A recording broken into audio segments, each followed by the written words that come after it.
Chapter 1191. Ka Ka Ka. In the conference room on the first floor of Guanghua Building. The first Yen Wang College Teacher Title Evaluation Conference actually started with the crisp sound of cucumbers being eaten. Everyone was sitting in their chairs, enjoying the fresh cucumbers that were just plucked from the seedlings. They were tender and juicy, making people salivate.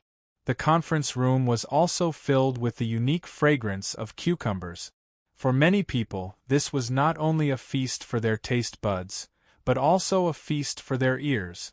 Because the sound of so many people eating cucumbers was too pleasing to listen to. That crisp sound seemed to be able to stir people's nerves, making them unable to stop even if they wanted to. So much so that some people's faces were not only filled with enjoyment, but also a trace of intoxication. Li Zishuan expressed his understanding of this. In his previous life, there was a short video of watching others eat cucumbers for more than a minute on the internet that went viral on Weibo. Many people said that the sound was too crisp, and they were already deeply immersed in it, unable to extricate themselves. Actually, this phenomenon was very normal, and it had a special term, ASMR. Its characteristic was visual, auditory, tactile, olfactory, or other sensory stimuli, causing a unique and pleasurable sensation in the brain, scalp, back, or other areas of the body. Scientific research showed that when people hear soft voices or objects make light sounds, the brain's amygdala would become very active, and the amygdala could stimulate a human's sense of pleasure. Ka ka. The teachers of the academy especially cherished the cucumbers in winter. However, no matter how much they cherished it, there was still a time when they finished it. Many of them even ate the cucumbers' buttocks. Li Zishuan's mouth twitched as he watched. He thought to himself, if this was seen by outsiders, wouldn't it be too embarrassing for the academy's image? Cough cough. Alright. Since everyone has finished eating, then this year's Teacher Title Evaluation Conference will officially begin. Seeing the 80 teachers in the room reluctantly throw the last bit of cucumber's buttocks into the trash can, Li Zishuan coughed twice and solemnly announced. The faces of the teachers of the academy turned solemn as they looked at Li Zishuan. Compared to the cucumber, they were more concerned about this. There are a total of 43 applicants for the position of lecturer, 25 applicants for the position of associate professor, and 7 applicants for the position of professor. Next, the acting Shan Zhongwen, Mr. Ji, and the head of the teaching office, Mr. Kong Gui, will announce the results of the evaluation. Due to the large number of participants and the complicated process, the professional title evaluation conference lasted until the sky turned dark. In the end, a total of 6 people were appointed as professors. They were Yen Silu, Wang Ji, Xiaodian, Su Hongji, Mo Huai, and Ma Zhou. The 6 of them were happy to have a residence on Cloud Mountain. They finally had the opportunity to enjoy the academicized, architectural decoration and become neighbors with Li Zishuan. Of course, Mo Huai was an exception. He had rejected Li Zishuan's request to give him a residence. Firstly, Li Zishuan had previously given him Lu Shuren's mansion in Plum Village for free. Secondly, his daughter Mo Lingwei had been appointed as a special professor of the academy because of the astronomical telescope incident. She had already received a residence on Cloud Mountain. If he received another one, it would be somewhat inappropriate. From now on, Ma Zhou no longer had to rent a house. At least he had a home in Chang'an, and it was an exquisite mansion that was priceless. As for Wang Ji, he no longer had to live in the academy's teacher's dormitory. After class in the afternoon, he could also warm 2 pots of wine at home. It was worth mentioning that Yen Xiaoning was not appointed as a professor, but only as an associate professor. This was because the strict and old-fashioned people like Li Gang and Yen Silu believed that Yen Xiaoning did not have academic achievements, like Mo Lingwei. Giving him the position of associate professor was already giving Li Zishuan face. Being a professor was definitely out of the question. As a result, the poor Yen shouting was subconsciously suppressed by Mo Lingwei. There were a total of 20 associate professors in the academy. The rest were all promoted from teaching assistants to lecturers. Although this result was somewhat unsatisfactory for a small number of people, it was still a happy ending overall. The next day, in the morning, Han Lijing and Old Hu came to Cloud Mountain early in the morning to look for Li Zixuan. Father-in-law, Uncle Hu, come and sit. As the academy had officially started work, Li Zixuan did not sleep in today. He had already woken up at this time. Seeing Han Lijing and Old Hu coming together, he quickly greeted them. The three of them sat down in order. Han Yushi brought 2 cups of hot tea for Han Lijing and Hu Hanyun. Han Lijing took it, then looked at Li Zixuan and said, Xiao Xian, I've already packed up yesterday. I plan to leave for Hudong Road today to buy all 3 estates and then start to treat the sewage. Father, you're leaving so soon? Han Yushi was a little reluctant. She looked at Han Lijing and couldn't help but ask. Haha, Yushi. It's not early anymore. It's already the 17th day of the first month. If we don't leave now, the sewage at the mines will affect the people's spring planting. Han Lijing said with a smile. Then, he said earnestly, after your father leaves, you and little Xian will have to take care of Tai Dan. In any case, this kid is much more promising than before. I'm not worried about him. It's you. I hope that you and Xiao Xian can live a good life. I'll only be at ease if the 2 of you live well. Speaking of which, if I can become a grandfather this year, I'll be completely satisfied. Haha. Although Han Yushi also wanted to give Li Zixuan a boy or a girl, how could she say such words? She couldn't help but feel embarrassed. Father, what are you saying? It's still early. Ha ha ha. Good. I won't say it. This matter, you and Xiao Xian can do as you see fit. Han Lijing stroked his beard and comforted her. Since father-in-law has decided to leave today, this son-in-law will arrange for guards to pack up the money and escort father-in-law to Hudong Road. Once you've settled down there, this son-in-law will ask them to come back. Li Zixuan said with a serious face. That's good too. The money needed to buy a manor isn't a small amount. Xiao Xian, you can send some people to protect it. Han Lijing nodded, then patted Hu Hanyun's shoulder and said to Li Zixuan, Xiao Xian, other than this, I have another matter. This time, I'm going to Hudong Road and I probably won't be back in a short period of time. So, I'm thinking that it's better to let Old Hu be the Han Manor's village chief. Otherwise, if I'm not around for a long time, I'll delay the Han Manor's affairs. Chapter 1192. No. Li Zheng, you can't say that. What capabilities do I, Old Hu, have to be the Li Zheng?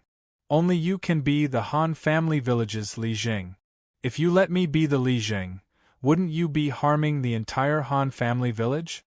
In Cloud Mountain First Courtyard, after Hu Hanyun heard Han Lijing's words, he hurriedly said. Looking at him, he obviously didn't know beforehand. Han Lijing waved his hand and smiled. Old Hu, you don't have to be too humble. Last year when I wasn't at the Han family village, as the acting Li Zheng of the Han family village, you did everything very well. But the Han family village cannot continue to be without an official Li Zheng. Now that I am away for so long, Old Hu, you will have to take on more responsibilities in the future. This is also for the good of the Han family village. But Hu Hanyun still wanted to argue.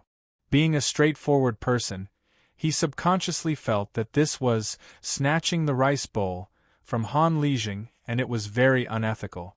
No buts. Apart from you, there's no one more suitable. Without waiting for Hu Hanyun to finish, Han Lijing directly interrupted. After saying that, he looked towards Li Zixuan and urged the latter to make a decision quickly.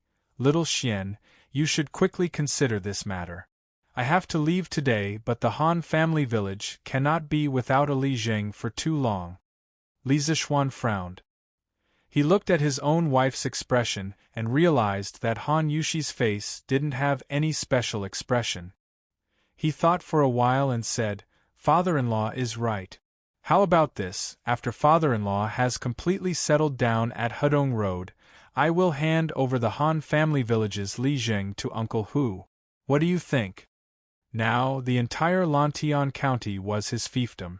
So to decide on a village's Lijiang was just a matter of a sentence to him. Hearing that, Han Lijiang nodded and said, "That's good too. After I have completely settled down there, I will get someone to send a letter back to you, little Xian. It's settled then, I will go back first. Little Xian Yushi, take care. Father-in-law, be careful." Li Zishuan stood up and cupped his hands towards Han Lijiang. He said, "In a moment, this son-in-law will have the manor's guards send the money to the Han family manor. After that, I will go with father-in-law to Hudong Road." "Yes." Han Lijiang nodded and took his leave. Only Li Zishuan, his wife, and Hu Hanyun were left in the room. At this moment, old Hu could not help but sigh. Han Lijiang had stayed in the Han family manor for so many years. If the manor head knew that he was leaving, he reckoned that he would not be willing to part with him for the time being. To be honest, I, old Hu, am hoping that Li Zheng won't be able to buy the manor at Hudong. That way, Li Zheng will be able to come back and continue being Li Zheng for everyone. Li Zishuan sorted out his thoughts and said to Hu Hanyun, "Uncle Hu, actually, what my father-in-law said is not without reason. It's not impossible for you to take the position of village chief of the Han family manor. Father-in-law still has other important matters to attend to in Hudong Road. So, from today onwards, you will have to take on all the responsibilities of the Han family manor." Hu Hanyun opened his mouth and after hesitating for a while, he could only say helplessly, "Yes, young master." The main hall was silent for a moment. Hu Hanyun then remembered the purpose of his visit. So, he said to Li Zishuan, "Young master, a portion of the vegetables in the Han family manor's sheds are already ripe. 2 days ago, the manor heads were discussing with me if we should take a batch to Chang'an City to sell. After all, these things can't be kept for long." Li Zishuan smiled and nodded, "Yes? Then let's sell them." Before the new year, the manor heads had spent a lot of money to manage these sheds. It's time for them to reap the rewards. Old Hu chuckled and said embarrassedly, "Young master, everything else is easy to discuss. It's just that the manor heads don't know how to set the price. After all, none of us have ever sold vegetables in the winter before." Li Zishuan instantly understood what Hu Hanyun meant. It was most likely that the manor heads felt that the vegetables in the winter were more valuable. However, as they were used to being honest, they were too embarrassed to ask for too high a price. So, they asked old Hu to come over and ask for his opinion. After pondering for a moment, Li Zishuan opened his mouth and said, "I can't tell you the exact price. Uncle Hu, go back and tell everyone that they can refer to the price of each vegetable in autumn and summer and multiply that price by 20 to 30 times. In modern times, the price of the same type of vegetables grown in the winter in greenhouses was generally twice as high as the price of the vegetables grown in the summer under natural conditions. Because the manor heads under him were the first batch of Tang Dynasty farmers to grow vegetables out of season on a large scale, it wasn't excessive to ask for 20 to 30 times the price. In fact, even if he asked for 100 times the price, there would still be people who would buy it. According to historical records, the cucumbers in winter in the Tang Dynasty were priceless treasures. Even after the Ming and Qing dynasties, the price of cucumbers in winter was still calculated by the root. A single cucumber was worth tens of thousands of dollars. However, if he set the price like that, there would be a lot less people who would buy it. However, the 8 manor heads under him all grew vegetables in greenhouses. With such a huge amount, he had to set a price that was acceptable to the rich in Chang'an City. Although in the future, as more and more people knew about the technology of growing vegetables in greenhouses, the price would definitely decrease year by year. However, what did that matter? Anyway, it was fine as long as his manor heads could enjoy the first wave of huge profits. 20 to 30 times? Old Hu's eyes widened. He was tongue-tied and said, Young master, isn't this a little too greedy? What if we can't sell it? What should we do? Before he came, he had discussed with the manor head. At most, the price of the vegetables in summer was 5 times the price. He didn't expect Li Zixuan to be so ruthless and ask for 20 to 30 times the price. Greedy? How is this greedy? Uncle Hu, don't worry. There will definitely be a lot of people buying at this price. You just have to listen to me. Li Zixuan waved his hand nonchalantly. Believe in the young master and you will be rich. This was already a principle that Li Zixuan's manor heads had long been engraved in their hearts. Old Hu was no exception. When he heard Li Zixuan's confidence, he immediately put away his previous doubts. That's fine. I will go and inform all the manor heads who have greenhouses. We are all young master's people. That means we are family. When we go to Chang'an City, we have to maintain the same price. Old Hu stood up and prepared to leave. Li Zixuan laughed in his heart. He didn't expect Old Hu to be so meticulous. He even came up with the idea of a uniform price. This way, it would be very good to avoid the vicious competition between the manor heads and the manor heads. Good. Uncle Hu, take care. If there's anything, you can come to Yun Mountain to find me. Li Zixuan also stood up and said. Old Hu nodded his head and left. Looks like there are many people in the fief. This year, they can directly become well off with the vegetables in the greenhouses. Looking at Hu Hanyun's back, Li Zixuan was happy in his heart. Chapter 1193. Shopkeeper Lu, do you want spinach, cucumber, or spinach? The next day, before dawn, many farmers had already entered the city with 2 baskets of fresh vegetables. Of course, there were also those who directly pulled ox carts into the city. With the help of the cement road, the speed of the ox carts was naturally very fast. Unsurprisingly, the farmers chose the Drunken Immortal restaurant as their first stop to sell their vegetables. In the past, when the bean sprouts were just grown, they also did this. Yo! Old Hu, come in quickly. The Drunken Immortal restaurant had just opened when shopkeeper Lu saw that Old Hu had brought dozens of farmers with him. Second Master Lu didn't come today, but his sons did. This. Old Hu, the vegetables in your shed have all grown? As one of the few elders under Li Zixuan, shopkeeper Lu knew that the farmers under Li Zixuan were secretly cultivating vegetables. Seeing so many fresh vegetables, shopkeeper Lu was first shocked, then he said in realization. Old Hu grinned and said, Yes. A portion of them have already grown. Everyone wants to bring some to Chang'an City and see if they can be sold. Easy to sell. Easy to sell. Of course they're easy to sell. Shopkeeper Lu hurriedly nodded. Speaking of which, when he saw those green spinach and cucumber, he couldn't help but salivate. Ding-san. Quick, get a scale and weigh all these vegetables. Shopkeeper Lu didn't even ask about the price and directly called the servants over to weigh the vegetables. In any case, these vegetables were processed by the Drunken Immortal restaurant and sold at a sky-high price. As long as the prices of the farmers weren't too outrageous, the Drunken Immortal restaurant would definitely make a huge profit. After all the vegetables were weighed, Manager Lu asked, The weight of each of the vegetables is recorded here. Old Hu, tell me the price of each of the vegetables. I'll get the cashier to settle the bill for you right now. The Drunken Immortal restaurant was backed by Li Zixuan and could be said to be rich and overbearing. Shopkeeper Lu naturally wouldn't owe the farmers money.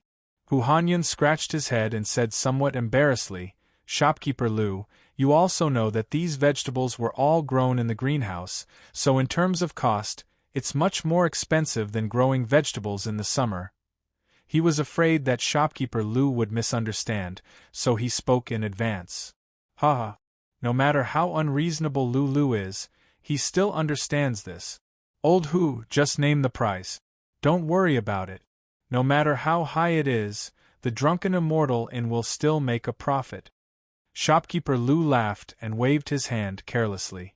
Old Hu breathed a sigh of relief and said with a smile, "Let's discuss these dishes. Shopkeeper Lu, you just have to pay us 10 times the summer price." Li Zishuan had clearly said that it would be 20 to 30 times, but Hu Hanyun had said that it would be 10 times. This was also something they had discussed in private before they came. Anyway, 10 times the price was already very profitable for them. Just today's trip alone had allowed them to earn back the cost of the greenhouse. 10 times? Manager Lu frowned, shook his head and said, "Old Hu, you're deceiving me again. How precious were the vegetables in winter? How could they sell them for 10 times the price? No matter what, it had to be 20 times. Ding-san, quickly call the bookkeeper over to settle the bill. Let's settle it at 20 times the price." Speaking of which, shopkeeper Lu was also a person who had seen the world. Although Li Zishuan had never told him about the guiding price of the vegetables in the greenhouse, with his shrewd eyes, how could he not see that Hu Hanyun was deliberately lowering the price for the sake of the drunken immortal inn? You can't. Shopkeeper Lu.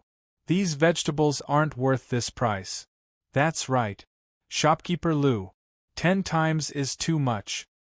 Old Hu and the others were shocked and shouted from behind, but shopkeeper Lu went straight to the backyard without looking back.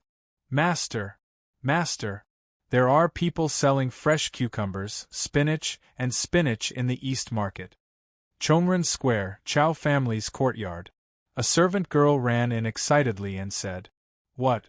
Fresh cucumbers? How is that possible?" Chow Wendong stood up in shock and said in disbelief. This servant girl was in charge of buying fruits and vegetables in the Chow family's kitchen. Seeing that her master didn't believe her, she almost swore to the heavens. "Master! It's true. This servant saw it with my own eyes in the East Market. And there's more than one seller." Chow Wendong stared at the basket on the servant girl's arm and said in a bad mood, "You saw someone selling cucumbers and you didn't buy them? Do you know how hard it is to get a cucumber in winter? That's something that can't be bought with money." That servant girl was about to cry. "Master, that cucumber is too expensive. It's 30 times more expensive than summer cucumbers. This servant doesn't dare to buy it." Chow Wendong said resentfully, "What's so expensive about it? You call this expensive? Go quickly. Get someone to carry the money and go quickly. Buy as much as you can for this old man. Don't you know that your master likes to eat cucumbers the most?" "Yes, master, this servant will go right away." Chow Wendong's family wasn't the only one who knew the news. Chang'an City was a place where high officials and nobles gathered. With so many rich and powerful families, which family didn't have a servant in charge of purchasing vegetables? A large number of fresh fruits and vegetables suddenly appeared in the market in winter, which naturally attracted their attention. As a result, countless servants of rich families used ox carts to pull copper coins and hurriedly rushed to the East Market. After all, these fresh fruits and vegetables were in high demand. Everyone was afraid that they wouldn't be able to buy them if they were late. "Your Majesty! Your Majesty!" This servant heard from the steward of the imperial kitchen that there are cucumbers and vegetables in the East Market, and they are all freshly picked.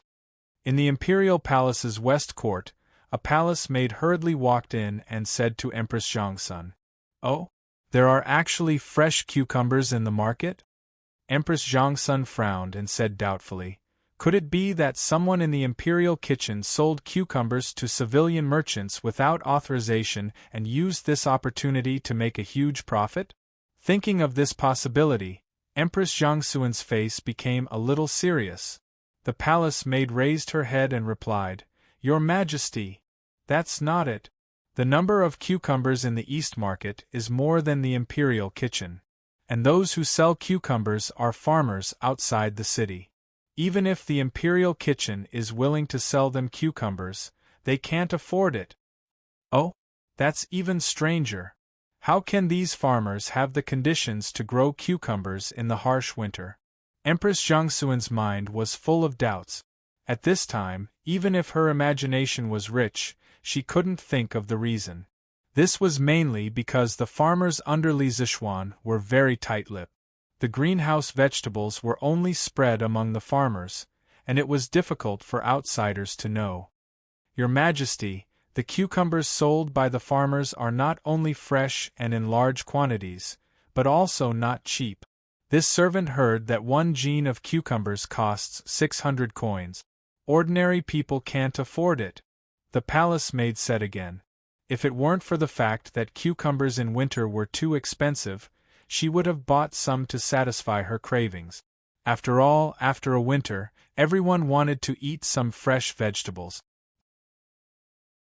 Chapter 1194. Have you heard? There are many fresh cucumbers, spinach, and lentils in the East Market. It's really rare. How is that possible? In the middle of winter, other than the tastemaker, where else would there be fresh vegetables? It's true. Brother Meng, if you don't believe me then forget it. Anyway, I have to hurry and buy a caddy of cucumbers. After a whole winter, I'm really craving for them. Hey, Brother Zhou, wait for me. I'll go and buy some too. Within Chang'an City, similar conversations were happening in every corner. Those who heard the news immediately rushed to the East Market. What? Cucumbers for 600 copper coins per caddy? In summer, the most expensive is only 20 copper coins. The crowd who came to watch the show couldn't help but be flabbergasted when they heard the price of the cucumbers. Che, you already said that it's summer. It's winter now. Have you seen cucumbers in winter? 600 copper coins is already very cheap. Immediately, someone who knew the industry refuted. Aren't these people from the Han village? No. There are also people from the Plum village and the Liujia village. Oh my God! Why do they have so many cucumbers and vegetables? Although the spectators couldn't afford it, there were still many who recognized the villagers who were busy selling vegetables and collecting money. No. Strictly speaking, they are all villagers under the Marquis of Yong'an. Could it be that the Marquis of Yong'an taught them to grow these vegetables? Someone thought of a very serious question and instantly attracted a round of exclamations. Oh my God! If that's really the case, then wouldn't the villagers under the Marquis of Yong'an have completely struck it rich this time? Sigh. Why don't I have the fate to become a villager under the Marquis of Yong'an? These people were lamenting the good luck of the Han village and the Plum village, while lamenting that they couldn't be in their place. As for those farmers who came to sell their vegetables with baskets, they had already been surrounded by the servants of those rich families. They couldn't even win money. Hey, my master wants all the cucumbers you have here. Can you help me send them to my master's residence? A well-dressed manservant shouted at a villager. The farmer wiped his sweat and said with some embarrassment, "Little brother, if it were any other time, I would definitely help you deliver it. But as you can see, I can't leave at all." The manservant rolled his eyes and said, "Why can't you leave? Other than the cucumbers, bring the rest of the vegetables to the residence. My master wants them all. I definitely won't shortchange you." The villager thought about it, nodded, and said, "Heh? All right then. Little brother, please lead the way." No. What right do you have to buy all the vegetables by yourself? This big brother, don't go. My master is willing to pay twice the price to buy 10 caddies of cucumbers from you. Seeing that all of the farmer's vegetables were about to be snatched by this manservant, someone at the side was immediately unwilling to do it. Ahem. Get out of the way. Let this old man buy first. This old man will pay 3 times the price. In the morning, Hu Han-yun and the others sold a batch of vegetables to shopkeeper Lu at 20 times the original price. When the other farmers found out, they immediately raised the price of the vegetables to the rich people in Chang and by 30 times. Their thoughts were extremely simple. In any case, the price they sold to the immortal indulgence in absolutely couldn't be higher than the price they sold to outsiders. In other words, the price they sold to outsiders absolutely couldn't be lower than the price they sold to the immortal indulgence in. Since he sold it to the drunken immortal restaurant at 20 times the original price, then if he sold it to someone else, he would sell it at 30 times the original price. At first, they were a little nervous, but later, they found that even if the price was 30 times higher, it would still be immediately sold out. Moreover, there was a large number of people willing to buy at a higher price. The farmers happily counted their money while secretly rejoicing in their hearts. Fortunately, they had asked Li Zixuan about the price yesterday. Otherwise, if they foolishly came to Chang and to sell vegetables at 5 or 6 times the price, wouldn't they be cheated miserably by outsiders? The momentum of the East Market's popularity gave the farmers a very sensational publicity for their cucumbers and vegetables. At the same time, the immortal indulgence in was busy advertising their vegetables and cucumbers. Cold cucumber salad, shepherd's purse fried lentils, vinegar spinach, chives scrambled eggs.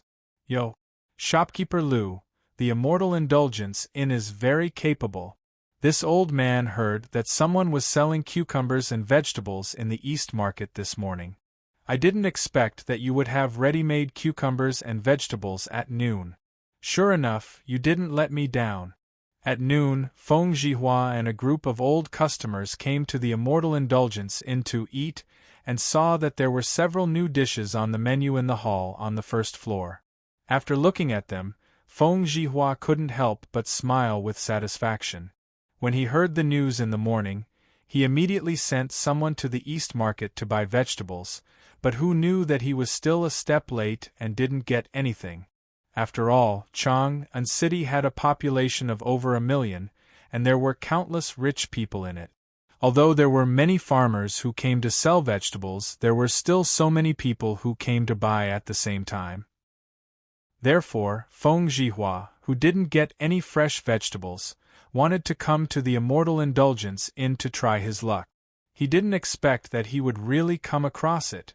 Since things had developed to this point, many people had already guessed that behind this group of farmers selling vegetables, it was very likely that Li Zixuan had taught them how to grow vegetables in winter.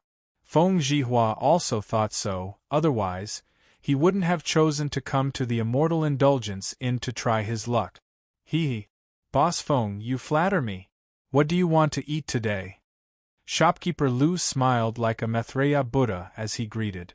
Feng Zhihua asked for the opinions of a few friends who came with him, then smiled and said, I'll have to trouble shopkeeper Lu to order all the new vegetables that were released today. To be honest, just thinking about these dishes makes this old man's mouth feel a little hungry. This winter, I'm really tired of eating meat and pickles. Although the price of each dish was indicated at the bottom of the menu, Feng Zhihua didn't look at the price from beginning to end. Now that he had status, and wealth, he was indifferent to money. No matter how expensive these dishes were, as long as they were delicious and made people happy, it was fine. Shopkeeper Lu chuckled and said, Ha ha! Good. Ding-san. Quickly serve Boss Feng to a seat. The market price of these greenhouse vegetables was about 30 times the price of the same type of vegetables in summer. After the immortal indulgence Inn's vegetables had undergone secondary processing, the price naturally doubled or even more than the original price. For example, a plate of cucumber salad was actually sold as high as 3 strings of coins. A moment later, all the dishes were served. Kaka. Feng Zhihua picked up a piece of cucumber salad with his chopsticks and put it into his mouth to chew for a moment. Accompanied by a series of crunching sounds, the clear and sweet juice of the cucumber, mixed with the aroma of garlic and vinegar, instantly made all his taste buds active. He couldn't help but praise, crispy and juicy, sweet and refreshing. It's been a long time since I've eaten such a refreshing cucumber. Moreover, the chef of this immortal indulgence is amazing. A plate of cucumber can actually make such a delicious dish. It's really not a wasted trip. Chapter 1195. The news of the Drunken Immortal restaurant releasing a large amount of fresh fruits and vegetables spread throughout Chang'an City in a very short time. Countless customers rushed over upon hearing the news. The Drunken Immortal restaurant, which usually had good business, was suddenly filled to the brim. Although the vegetables released by the Drunken Immortal restaurant were generally expensive, with a plate of cold cucumber costing 3 strings of cash, and a plate of vinegar spinach costing 3 strings of cash, fresh vegetables in winter were exclusively provided by the royal family. It had always been difficult for the commoners to obtain them, so what if they were a little more expensive? And relatively speaking, this price was not outrageous at all. Those who were slightly wealthier were completely able to accept it. Thinking back to the grand occasion when the bean sprouts were first released, the diners standing outside the Drunken Immortal restaurant had a bright idea and clamored for Manager Liu to provide a take-out service. Thus, the grand occasion from 2 months ago reappeared. The street in front of the Drunken Immortal restaurant was packed with people.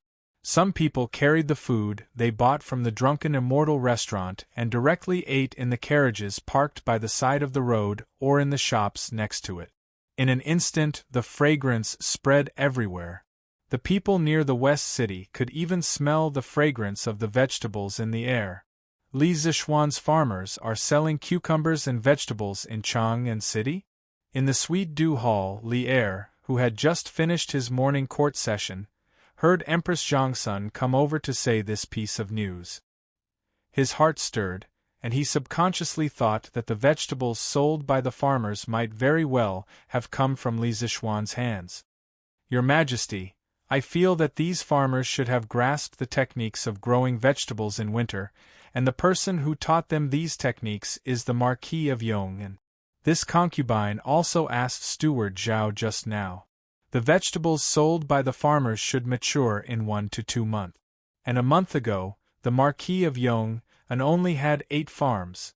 Now, the farmers who came to Chang'an City to sell vegetables almost all came from those 8 farms. Doesn't this mean that the Marquis of Yong'an taught the farmers the methods of growing vegetables in winter more than a month ago? Empress Zhangsuan's reason, although a little far-fetched, had her reasons. It was because Li Zishuan had only obtained the entire Lantian County this year that only the farmers from the original 8 farms knew how to grow vegetables in winter. Hearing this, Li Er nodded and said, "This kind of thing that no one else can do, it must be done by that kid without a doubt. In the whole world, only he has this ability. As for how he did it, I am very curious." Zhao Song. Your Majesty. Zhao Song, who was standing at the side, quickly came over and cupped his hands. Li Er asked, "Those 8 farms must have planted a lot of vegetables. Do you know how they grow vegetables in winter?" Zhao Song's face darkened and he said carefully, "Your Majesty, in the past month or so, the manor under the Marquis of Yong'an did not have any big movements. This old servant did not pay attention to that side, so, this old servant has failed in his duty, please punish me." This matter could not be blamed on Zhao Song. The main reason was that the villagers were too tight-lipped. Not only did they not tell outsiders, even when their relatives came, they were determined not to let them even half a step closer to the shed. This was a secret that the thousands of people in the 8 villages worked together to keep strictly. If anyone accidentally leaked this secret, they would become everyone's mortal enemy. At the very least, they would not be able to continue living in Lantian County. People who had experienced poverty, once they had the hope of living a good life, they would not easily destroy this prosperous state. The farmers knew that they were now farmers in Li Zishuan's fief. Just based on this identity, they were envied by countless people. They could not destroy this hard-won happiness. As for Zhao Song, he would definitely not send people to investigate the 8 farms that seemed peaceful on the surface for no reason. Naturally, it was even more impossible for him to know about the existence of the greenhouses. Lier waved his hand and laughed. Ha ha! You can't be blamed. It should be that the farmers under that kid were too tight-lipped. Who would have thought? In more than a month, there was no news at all. From this, it can be seen that this kid is very good at governing the people. As the emperor of the human world, how could Lier not know that it was easy for one person to keep a secret, but it was harder for 1,000 people to keep a secret? It was because of this that he could not help but be impressed by Li Zishuan's ability to control the people in his fief. Thank you, Your Majesty, for your mercy. Zhao Song heaved a sigh of relief and bowed. Empress Zhangxuan's brows relaxed and said, Your Majesty, I suddenly remembered that more than a month ago, the price of cloth in Chang'an City skyrocketed, but it was quickly suppressed. Most of the people who came to Chang'an City to buy cloth seemed to be farmers under the Marquis of Yong'an. I wonder if there is any connection between the two? Hearing this, Lier's eyes lit up. Yes. I also remember. At that time, I was still wondering why the commoners bought so much coarse cloth. However, I was busy with official business and put this matter aside. Now that I think about it, the coarse cloth that the commoners bought back is definitely related to the vegetables that appeared in the Eastern market today. Since I have nothing to do in the afternoon, I will go to Lantian County to take a look. Your Majesty, may I accompany you?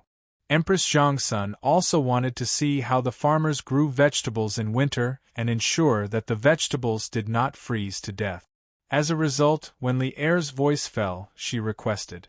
Lier shook his head and said, Guanyin maid, it is freezing outside. You should not go to avoid a relapse. When I return, I will clearly tell you what I have seen and heard. A few days ago, Princess Changle had suffered a relapse due to the invasion of cold air. How could Lier dare to let Empress Zhangsun go out in such cold weather? Lier himself did not believe it. At this moment, he even faintly hoped that the plague of locusts would quickly arrive. This was because he knew that locusts were very beneficial to Empress Zhangxuan's illness. Unfortunately, there were no locusts in this season. Using the words of modern people, as long as the locusts came, Old Li would definitely let his wife eat until she exploded. Then, many thanks to Your Majesty. Although Empress Zhangsun felt regretful, she was not the type of woman who was unreasonable and liked to pester endlessly. She nodded her head and softly replied, Your Majesty, His Imperial Highness, the Crown Prince, requests an audience. He says that he has prepared some new vegetables at the Drunken Immortal restaurant and wishes for Your Majesty and Her Imperial Highness to taste. At this moment, an attendant walked in through the yellow door and bowed in salute. Ha! It is likely to be vegetables from the Drunken Immortal restaurant. This is perfect. I can see the difference between the vegetables from the Drunken Immortal restaurant and those from the palace. Quickly, let Cheng Qian in. Lier and Empress Zhangsun looked at each other and then laughed heartily. Chapter 1196. Husband, you're back? Quickly go sit down and rest. In Liujia village, a man walked into a dilapidated courtyard. A farmer woman quickly came out to greet him. While helping to take the man's shoulder pole from the ground, she quietly observed the latter's expression. Seeing that the man's face was full of joy, she couldn't help but ask, Husband, the 2 baskets of vegetables we picked last night have all been sold out. The man nodded. His voice carried excitement as he excitedly said, Ha ha! They're all sold out. My child's mother, kill that old hen at noon and give it to Huzi to nourish his body. In 2 days, I'll prepare some gifts and go to the village entrance to find old Mr. Sunday. I'll see if Huzi can go to the village school this year. So this man was Lu Mang from Liujia village. Previously, when Li Zishuan gave the villagers interest-free loans to build the greenhouses, he also went. For the past month, Their family had been carefully looking after the 2 greenhouses behind their house. They were afraid that insects would grow in the vegetable fields or that the sprouts would freeze to death. Those 2 greenhouses were the hope of their entire family. If they could grow vegetables, then it would be fine. If they couldn't, then they would owe a huge debt and their son would have no hope of going to school for the rest of his life. Husband, who's he going to school will cost a lot of money. Do we have enough money? That woman heard this and said worriedly. Speaking of this, Lu Meng couldn't help but smile. Of course we have enough. Even if we don't have enough, we still have extra. My child's mother, you don't know how valuable these vegetables are. Especially cucumbers and spinach. Casually selling a caddy of them would be enough to cover the cost of the 2 greenhouses. The money we earn today would be enough for our entire family to eat for several years. Spinach and cucumbers had not been introduced to the Central Plains for very long. For a long time before that, they were even exclusive to the nobility. Naturally, their preciousness was not something that native vegetables like spinach and shepherd's purse could compare to. Therefore, among the vegetables grown by the villagers, the most expensive ones were cucumbers and spinach. A caddy of cucumbers was generally sold for more than 600 copper coins. A caddy of spinach was also around 500 to 600 copper coins. When Lu Meng said that casually selling a caddy of these 2 vegetables would cover the cost of the 2 greenhouses, he wasn't boasting. Master, how much did you sell it for? Hearing this, Lu Meng's wife's face was filled with excitement. Before this, their family was already unable to live anymore. She did not expect that hope would come so quickly. I don't know how many there are in total. I didn't have time to count them. They're all in this basket. Although the top was covered with grass, the bottom was covered with copper coins. Judging by the weight of the coins, it should be more than 100 caddies. There was a master who didn't have that many copper coins with him, so he gave me 2 gold beans.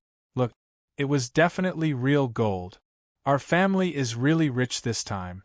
Lu Meng pointed at the bamboo basket and then carefully took out 2 soybean-sized pieces of gold from his bosom.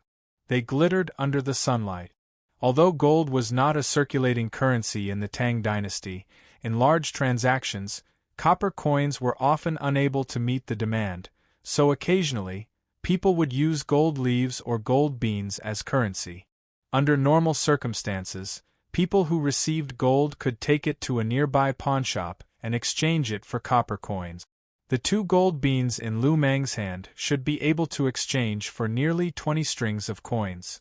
The woman looked at the gold beans in Lu Meng's hand with infatuation. She couldn't help but ask, "Master, can you let me see?"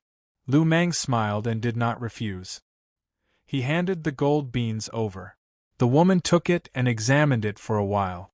She then used her teeth to gently bite it. After seeing some slight marks, she happily said, "Master, it's really gold. It's really gold."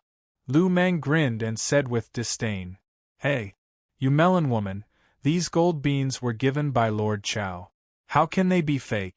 Quickly go and cook." This woman probably forgot that when she received the gold beans, she secretly bit it with her teeth and secretly rejoiced for a long time. "Young master, old Hu, have asked around in the afternoon.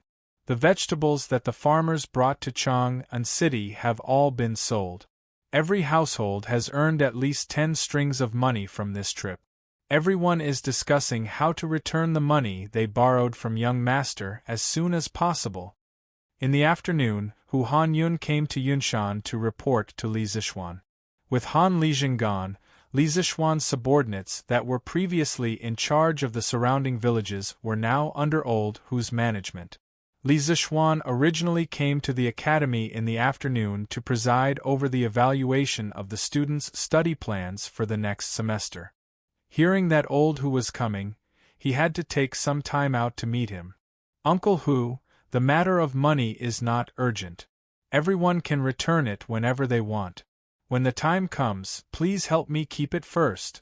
Right now, we need to make everyone pay attention to the safety of their vegetable field. After all, with such a big commotion today, the news of our farms being able to grow vegetables in winter cannot be hidden. It is inevitable that people from other farms will covet it. Let every farm arrange for some people to keep watch at night to prevent others from entering the village to steal vegetables. Stealing Vegetables was an online game developed by an online company in his previous life that simulated the operation of a farm in real life.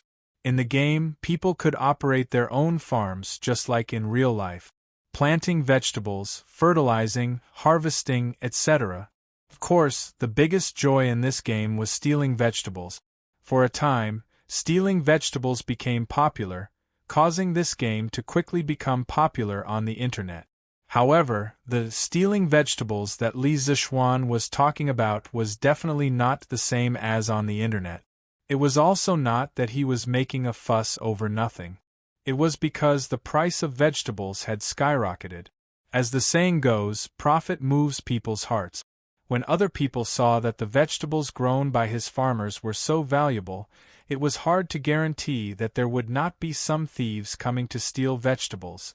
Old Hu's eyes widened and said excitedly, "Young master, you can rest assured. I will go and inform the village officials of each farm.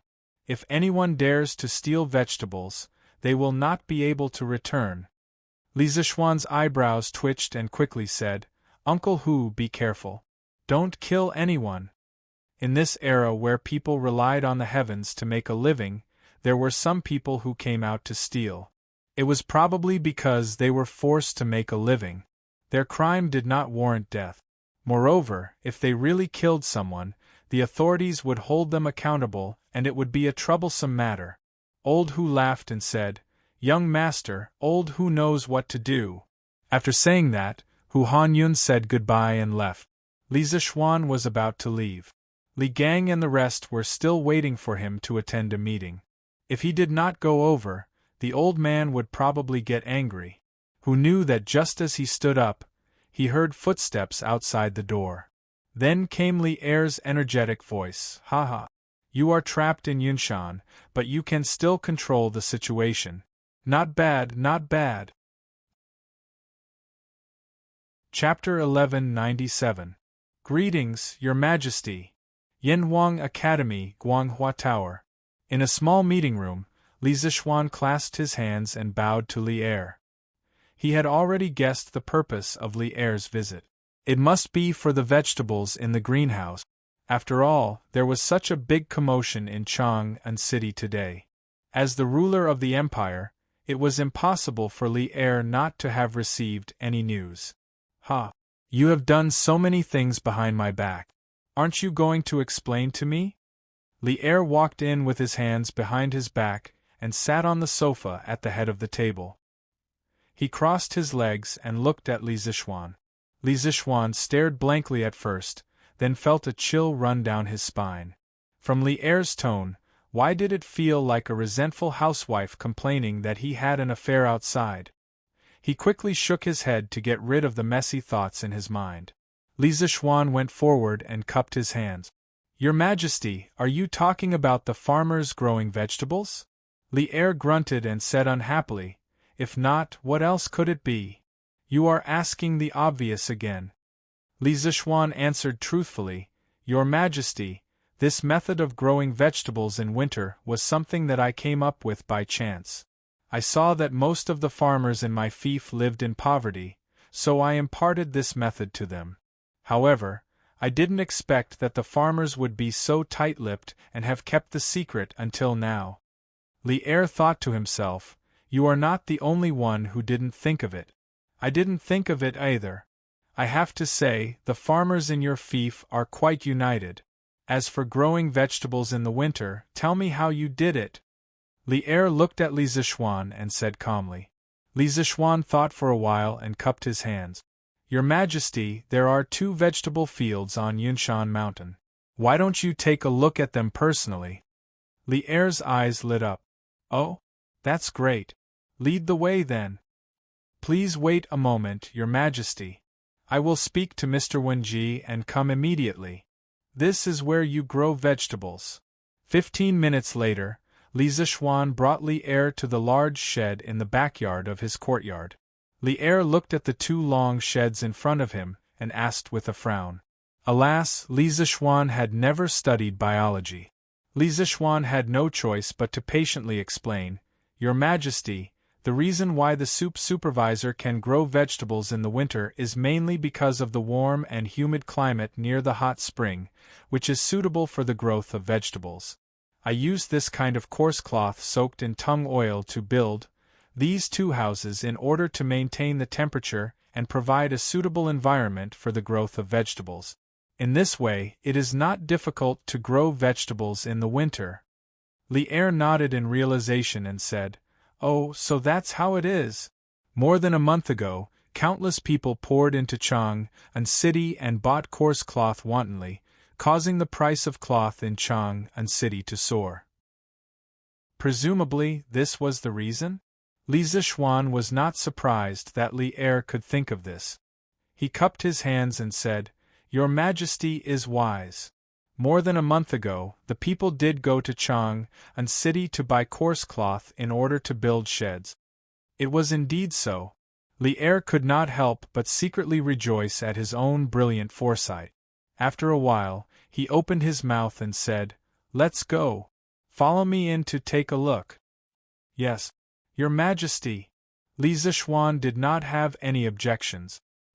He stepped forward and helped Li Er open the door to the greenhouse. He extended his hand and said, "Your Majesty, please." Li Er nodded his head and walked in. Inside the greenhouse, when Li Er saw the tender green vegetables in the field, the shock on his face could no longer be concealed. After taking 2 steps, he suddenly felt a little thirsty and wanted to pick a cucumber to quench his thirst. But when he walked into the cucumber vine and saw the bare cucumber sprouts, his head was filled with question marks. "Marquis Yong, and did your house get burglarized recently?" When Li Zishuan heard this, he was a little confused. But when he followed Li Er's gaze and looked at the cucumber vine, he suddenly understood and hurriedly replied, "Your Majesty, it was not burglarized.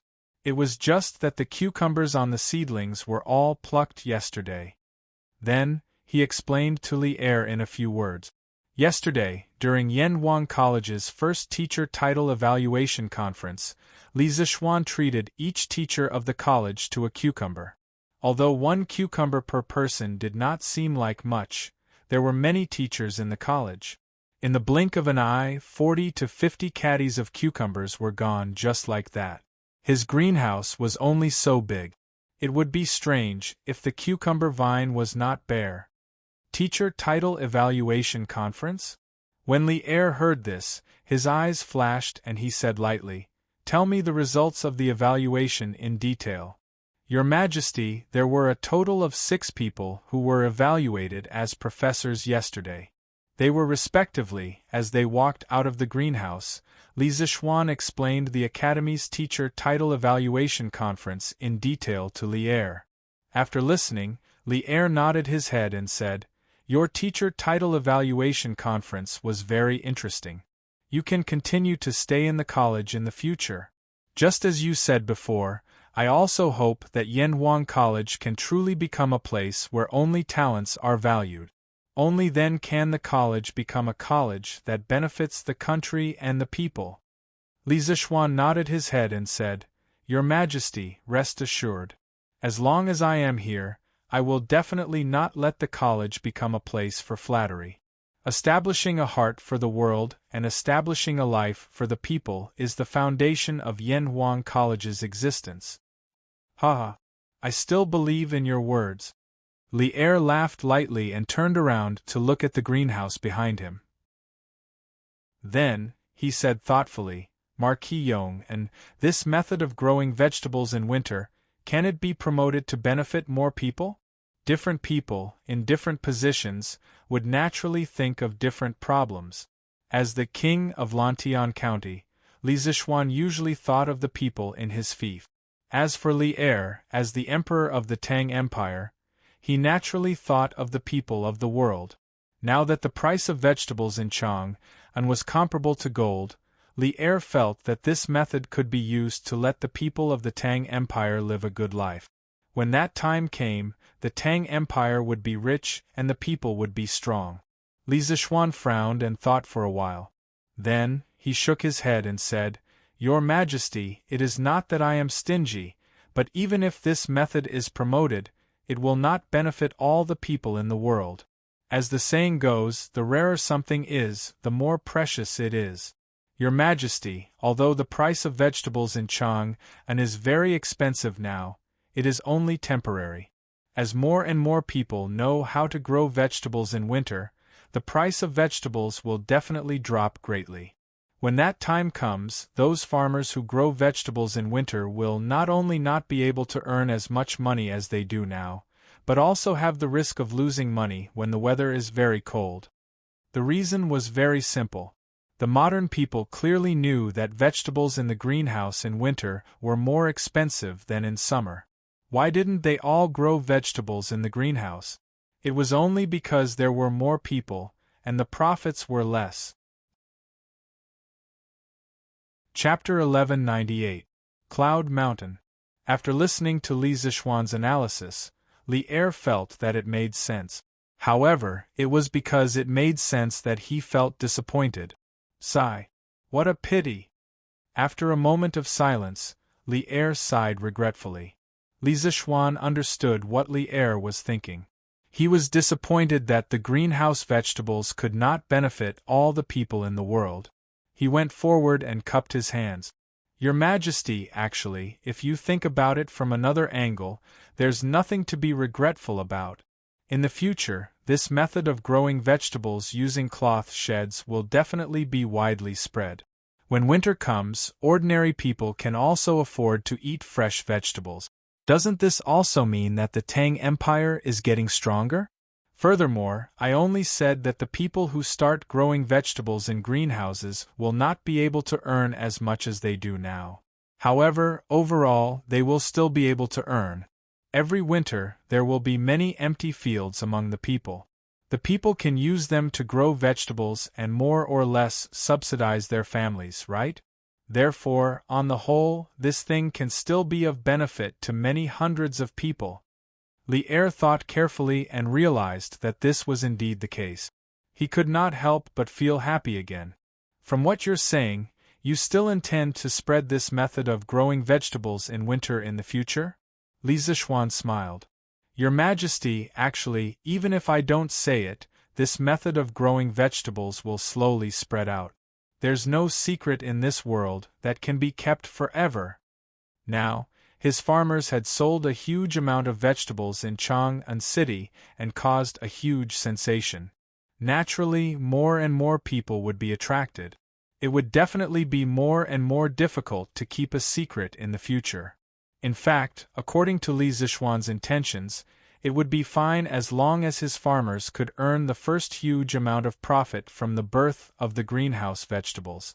He could even give the rest of the profits to the farmers of other farms. This was like eating fish. His people only needed to eat the head of the fish and leave the body and tail for others to eat. Haha, you're quite open-minded. Li Er didn't expect Li Zishuan to be so open-minded. When he came, he was still thinking about how to persuade Li Zishuan to hand over the method of growing vegetables in winter. He didn't expect that Li Zishuan had already thought of this without his persuasion. He couldn't help but point at Li Zishuan and sigh. "Your Majesty, this subject is deeply indebted to the country, so it is only natural for this subject to do something for the people of the Great Tang." After Li Zishuan expressed his political position, he took the opportunity to say, "Your Majesty, I plan to build a dam beside the Ba River in Mei Village to accumulate water from upstream. Please allow it, Your Majesty." Now that the entire Lantian County was his fief, this section of the Ba River was naturally under his control. In principle, there was no need to report to the court about the construction of the dam. He only needed to give Li Er a heads-up. Building a dam? Why are you building a dam? Li Er was confused by Li Zishuan's words and couldn't help but ask. Li Zishuan was already prepared. He cupped his hands and said, "Your Majesty, this subject is building a dam to prepare for a rainy day.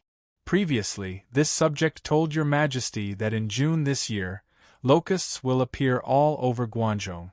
As the saying goes, a drought and locusts are inseparable. After a drought, there will be locusts. Thus, this subject estimates that this year's drought will also be very serious. This subject wants to build a dam to accumulate water in advance for a rainy day." Li Er frowned. Previously, he had been thinking about how to prevent a plague of locusts but had forgotten that after a drought, there would be locusts.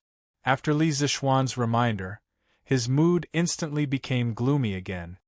"It's hard for you to be so meticulous. If there really is a drought this year, then I should make preparations in advance. However, will the dam you're building on the Ba River really work? Not to mention other places, just Lantian County alone has millions of mu of fertile land. How much water do you need to accumulate to ensure that all the fields can be watered by a mere Ba River?" Hearing this, Li Zishuan furrowed his brows and thought for a moment. He shook his head and said, "Your Majesty is right. A single Ba River is indeed unable to solve the drought in all of Lantian County. However, this is the only method I can think of. I can only do it first and talk later. This subject still believes that nothing in the world is difficult. If one has the will, there will definitely be other methods before the drought arrives. Furthermore, other than building a dam to fight a drought, this subject also plans to build something on the dam and use this thing to create something new that the Tang Empire has never seen before. If it succeeds, the impact on the Tang Empire will be unprecedented." Li Er raised his eyebrows in surprise. Something that Li Zishuan was so serious about was definitely not ordinary. He asked, "What new thing is it?" Li Zishuan smiled mysteriously and said, "It's electricity. You are electricity, you are light, you are the only legend, *****.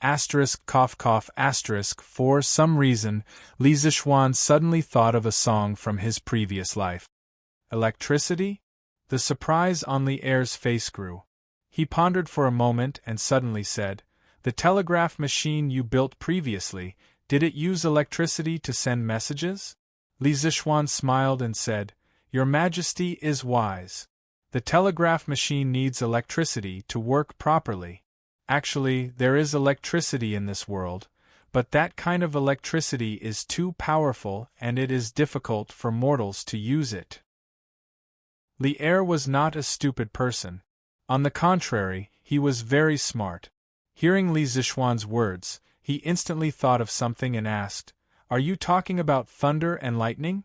Li Zishuan nodded and replied, "Your Majesty, it is indeed thunder and lightning. In fact, the electricity that this subject created is the same thing as thunder and lightning. However, compared to thunder and lightning, its power is much weaker. However, it is just right for our daily use. In the future, if we want to popularize the telegraph machine on a large scale, we must have an endless supply of electricity to support it. That is why this subject said that as long as we can create a machine that can generate electricity, it will definitely have an unprecedented impact on our Tang Empire." Li Er's gaze became deep. Now, it seemed that the dam on the Ba River must be built. He said decisively, "Since this dam is so important, then build it. And build it immediately. Build it as big as you can. I really want to see what the Tang Empire will look like with electricity." Li Zishuan heard this and was delighted. He rubbed his hands and laughed, "He, thank you, Your Majesty. Then, Your Majesty, the money for the dam, what do you think? This guy wants money, cough cough. I suddenly remembered that there are still important matters in the palace. You should build the dam as soon as possible. I will return to the palace first." Li Er's expression changed. He hurriedly waved his hand at Li Zishuan and then turned to leave without looking back. Seeing this, Li Zishuan was stunned. F***ck. F***ck. You are really a miser. You are so stingy. Li Zishuan only regained his senses after Li Er had walked away. He was dumbfounded. Chapter 1199. Emperor Li Er walked away slowly, leaving Li Zixuan alone in the wind in a mess. Actually, to Li Zixuan, even if the imperial court did not give him the money, he would still build the dam. The reason why he asked Li Er was just to test him. If old Li gave him the money, he would naturally make a killing. If not, he would not lose out either. But in the end, Li Er's stingy way of doing things made him a little stunned. He did not expect old Li to become even stingier now that he was rich. Indeed, the richer the person, the more stingy they were. But he was an exception. He was generous regardless of whether he had money or not. Since old Li did not give him the money, he would pay for it himself. After all, Lantian County was his fief. He would not lose out by building some public facilities for his fief. Not long after Li Er left, Chao Wendong, Lin Wenyuan, Feng Zhihua, and the other members of the Flaming Yellow Chamber of Commerce all came to look for him. Marquis, we are here today to ask for fresh vegetables from Marquis's farm. Li Zixuan brought them to the main hall of the Cloud Mountain residence. After taking a seat, Chao Wendong directly stated the purpose of their visit. Obviously, not only did Li Zixuan guess that the fresh vegetables sold by the farmers today came from Li Zixuan, these merchants also more or less guessed that this matter had something to do with Li Zixuan. That was why they came to look for him. Li Zixuan did not deny it. He leaned back in his chair and smiled slightly. Oh? You are also interested in these fresh vegetables? Chao Wendong coughed dryly and said embarrassedly, "Cough, cough. To be honest, Marquis, we all have restaurants, so we also want to sell some fresh vegetables recently. But Marquis, don't worry. After we buy the vegetables from the farmers, we will not provide them to the restaurants in Chang'an City. We will sell them to the restaurants in other states and counties, so it will not affect the business of the Drunken Immortal restaurant." Chao Wendong had been in the business world for so many years, so he had a sense of propriety when he spoke and did things. After hearing what he said, the other people who came with him also nodded in agreement. Li Zixuan waved his hand and said, "Ha ha! Everyone, there's no need to be like this. This Marquis is not that petty. There are over 1 million residents in Chang'an City, and the Drunken Immortal Inn alone is unable to meet such a huge demand. So even if you have restaurants in Chang'an City, you should sell them. You don't have to worry about forcing the Drunken Immortal Inn out of business. Speaking of which, this Marquis is very confident in the culinary skills of the chefs in my restaurant." Today, the Drunken Immortal restaurant was just an insignificant property in Li Zixuan's hands. He no longer valued it as much as he did last year. Besides, he wasn't so overbearing as to allow only his family to open a restaurant in Chang'an City. Hearing this, everyone looked at each other, and a trace of joy flashed in their eyes. They all stood up and cupped their fists. "Thank you, Marquis, for your understanding." Li Zixuan waved his hand and smiled. "Boss Chao, just now you said that you want to buy fresh vegetables from the farmers. What price do you plan to buy them at?"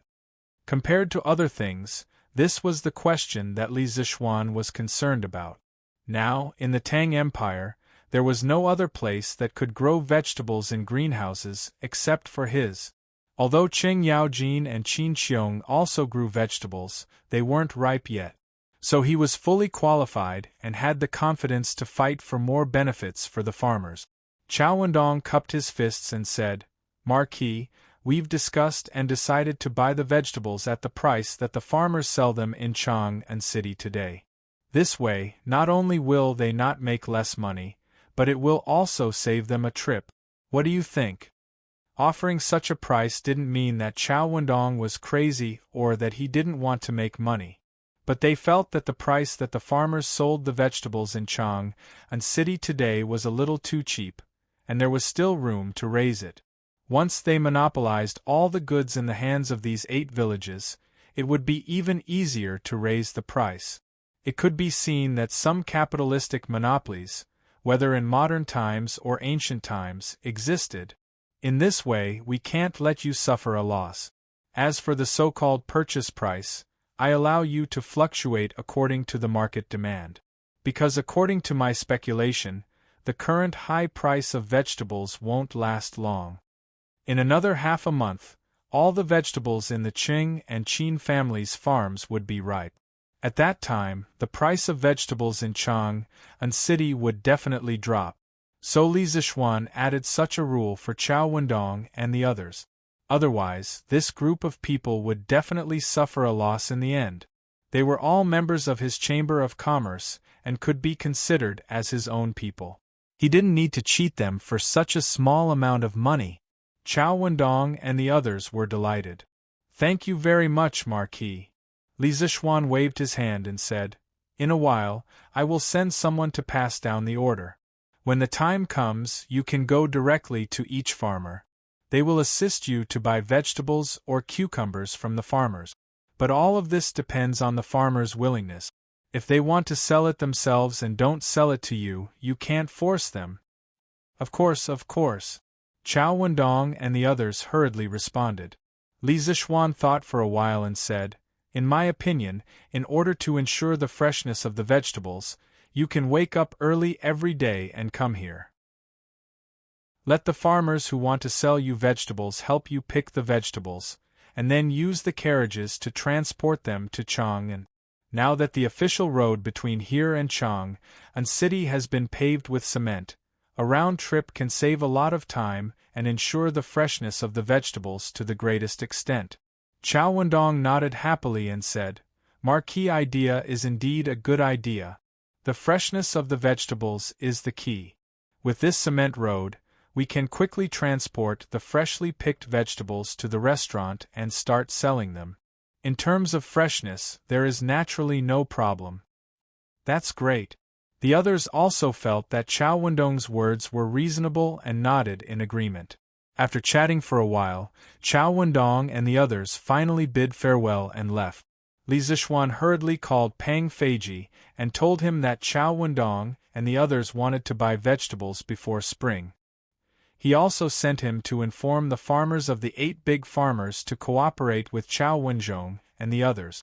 In fact, this was a good thing for the farmers, because with Qiao Wenzhong and the others in charge of buying the vegetables, not only could they save a few trips, but in terms of price, Qiao Wendong and the others were professional businessmen. Their ability to control the price would definitely be better than the farmers. Chapter 1200.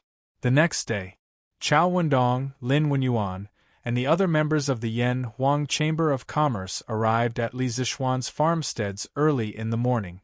Dozens of carriages were parked at the entrance of each farmstead. The farmers must have received the notice last night. Before dawn, they had already woken up to pick vegetables in their greenhouses.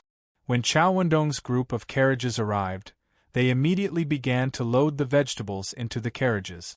The money each household earned from selling vegetables was recorded in the ledger. In order to save time, Qiao Wendong and the rest decided to collect the vegetables first, and then send someone to settle the bill in the afternoon. The farmers also knew that Qiao Wendong and the rest were Li Zixuan's men, and were not worried that Qiao Wendong and the rest would go back on their word.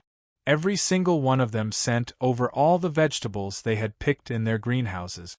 As early as yesterday afternoon, Qiao Wendong and the rest had calculated the total amount of vegetables they had to collect each day.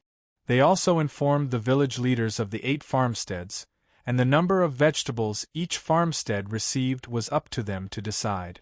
Then, the village leaders of each farmstead would inform the farmers of the amount of vegetables they had to collect according to their village's allocation.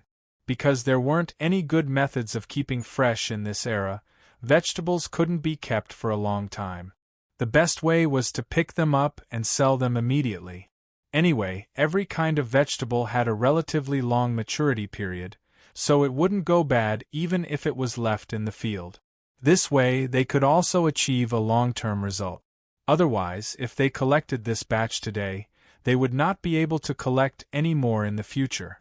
Even so, Chow Wendong and company's trip had made every household earn more than yesterday. Every household earned at least 20 strings of coins. If all the vegetables in the greenhouses were sold out in the future, the income of the farmers would definitely be more than 100 strings of coins. 100 strings of coins was an astronomical figure to the commoners. It was basically money they would not be able to earn in their entire lives. The farmers of the Han family farmstead, Plum Village, and the other farmsteads had relied on the vegetables in the greenhouses to enter the well-off class in one fell swoop. At the very least, these farmers who had enjoyed the benefits of the first batch of greenhouses would not have to worry about food and clothing in the future. Look, isn't that old Chow's carriage from Chang and City? They're collecting vegetables in Plum Village. Wow. So the people of Plum Village really do know how to grow vegetables in winter? Of course. I guess Marquis taught them. They've made a fortune this time. Yesterday, I heard that they were selling vegetables in Chang and City. Just cucumbers alone cost 600 copper coins per caddy. 600 copper coins per caddy. Then, wouldn't each household be able to earn at least 100 strings of coins? At the very least. TSK. It's a pity that our manor was only incorporated into Marquis' fief this year. Otherwise, we would definitely be able to make a fortune like them. Yes. What a pity. Hey, why are you guys being so jealous over there? Now that we are all farmers under Marquis, following behind Marquis, do we still have to worry about not being able to earn money and eat meat in the future? It was Zhong Lijing from the Yu family manor. He couldn't help but scold these people after hearing their envy. Chow Wendong and the rest naturally couldn't hide the fact that they were collecting vegetables in such a big way. When the farmers from the surrounding villages passed by and saw this scene, they were filled with envy. However, no one was jealous. Now that their farmsteads had become Li Zishuan's fief, although they didn't have the huge profits of the first batch of greenhouse vegetables, as long as Li Zishuan was there, they would definitely be able to live a good life in the future. This wasn't blind confidence in Li Zishuan, but the consensus that everyone in the world had for Li Zishuan. In the world, the person who was the best at creating wealth was definitely Li Zishuan. Uncle Zhong is right. As long as we follow behind Marquis and do whatever Marquis asks us to do, we will definitely not have to worry about food or clothes in the future. Everyone will even have the opportunity to read and write. Yu Dehang also happened to pass by today. He encouraged the villagers around him. Scholar Yu said it well. Following behind Marquis will lead a good life. Yes, following behind Marquis will lead a good life.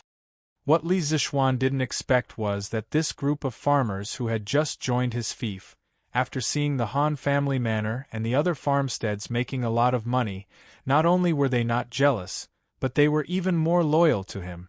Head of the household, how much did you sell today? Liujia Manor, Lu Mang's house.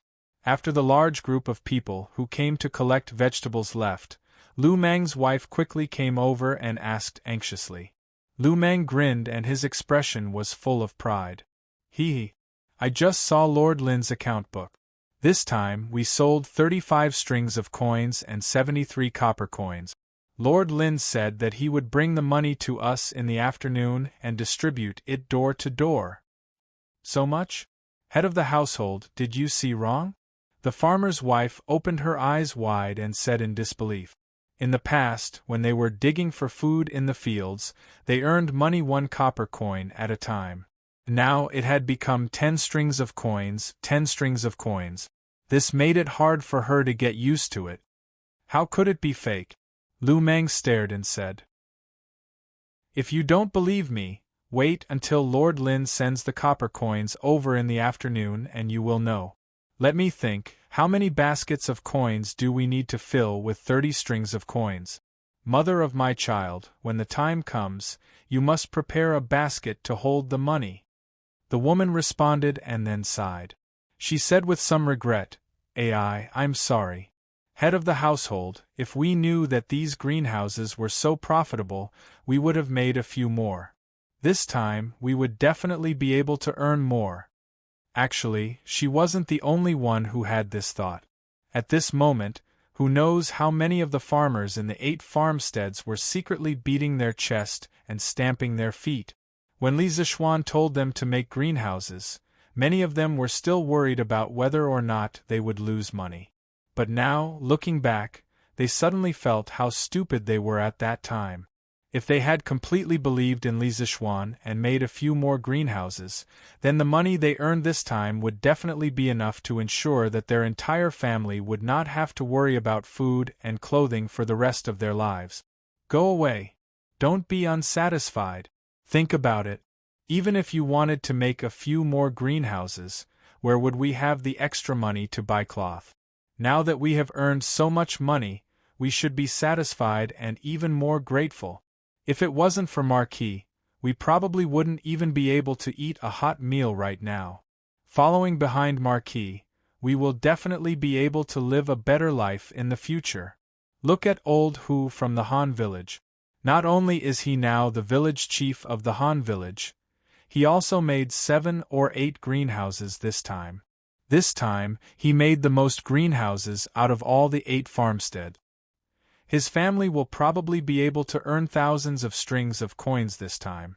But who told him to be an old man by Marquis's side? Not only does Marquis believe in him, he also believes in Marquis. Otherwise, he wouldn't have made so many greenhouses at once. Chapter 1201. In the afternoon, more than 100 ox-drawn carriages left Yanxing Gate in the east of Chang, and city one after another, and went straight to the Han village, Plum village, and other big villages in the east. Each ox-drawn carriage was piled with 4 or 5 red wooden chests. As the road was bumpy, the chests swayed and clanked, and the sound of something breaking inside could be heard. This huge convoy naturally attracted countless gazes along the way. Wow! There are so many ox carts. What are they carrying? What else could it be? It must be money. Didn't you hear the clanking sound when the cart shook? Some of the more experienced people had already seen through the contents of the large chest on the ox cart. Money? There are so many carts filled with money. How much money do they add up to? Humph. It's at least tens of thousands of strings of cash. TSK. You have no taste. What tens of thousands of strings of cash? It's at least close to 100,000 strings of cash. 100,000 strings of cash! Someone shouted. The passers-by heard it and could not help but hold their breath. Whose ox cart is this? 100,000 strings of cash. They actually spent so much money. What are they going to do? Hey! It looks like there's more than one family. The Chow family's cart is at the front. Behind them are the Lin families, Feng families, Liao families. I know. They're going to give money to the Plum Village, Han Manor, Lu Manor, and Wang Manor's manors. Give money? What money? Don't you know? This morning, Old Master Chow and the rest collected a lot of vegetables from the manors near the Han Manor. Today in Chang and City, those Old Master's restaurants are all releasing all kinds of vegetables. They must have collected them from the manors. They're probably going to settle the bill for the manors now. Whoa, settle the bill? Do they need so much money to settle the bill? Wow. Doesn't that mean that the farmers of those villages have really struck it rich this time? Sigh. That's right. It's not just those manors. If you ask me, under Marquis's leadership in Lantian County, every family will have thousands of strings of cash in a few years. Ha! Let's not talk about it. A few days ago, there was even a matchmaker who wanted to matchmake for my daughter. The other party was from Lantian County. I have to hurry back and agree to this marriage. If my daughter marries over, she will definitely be able to enjoy life in the future. The commoners could see the bright future of Lantian County from the profits of these 8 villages. In an instant, all the villagers in Lantian County became the object of envy of the commoners around Chang'an. Those who had daughters were all wondering if they knew any young men in Lantian County, so that their daughters could marry over. Who knew, they might be able to enjoy a good life in the future. After a long stretch of the cement road, the money delivery team finally arrived at the Han family manor, Plum Village, and a few other manors. At this time, Chao Wendong and the others couldn't help but admire Li Zishuan's foresight in building the road. With the cement road, their trip back and forth was more than twice as fast. 2 or 3 times. For businessmen, time was money. When the villagers heard the news, they all came to the village entrance to line up and wait. When they saw the servants moving boxes of money down, they were all stunned. For these farmers, it was likely that most of them had never seen so much money in their entire lives. Now, a considerable portion of this money was going to be theirs. This made the farmers feel like they were living in a dream. Han Xiaodong, 45 strings of coins and 300 copper coins. After all the copper coins were moved down from the carriages, under Old Hu's organization, 4 tables were set up at the village entrance. The commoners were divided into 4 groups and began to distribute money from house to house. Hey! Coming! Thank you, old Master Chao. Han Xiaodong eagerly took a step forward and thanked Chao Wendong, who was beside him. Then, he stood in front of the table, holding a gunny sack and waiting to receive the money. Yes, it was a gunny sack. After all, there were so many copper coins. He couldn't possibly hold it all in his hands. Here. 45 strings of coins and 300 copper coins. Please count it in person. The middle-aged scholar opposite Han Xiaodong said after putting a few dozen strings of money into Han Xiaodong's gunny sack. Yes. Thank you. Han Xiaodong chuckled and lifted the gunny sack to the side and began to count. Speaking of which, with this sum of money, he would be able to renovate his house and get himself a wife. Thinking of this, he couldn't help but be overjoyed. Next, Niu Dahai, 38 strings of coins and 700 copper coins. Hey! Coming! All the way until the sky turned dark, the money from selling vegetables was distributed to all the villagers. The workers who were in charge of counting the money were really counting the money until their hands cramped up. All the villagers had a bountiful harvest and were beaming with joy. As the evening approached, the smell of meat wafted from every house. Although it wasn't a festive season, the villagers still wanted to reward themselves after earning so much money.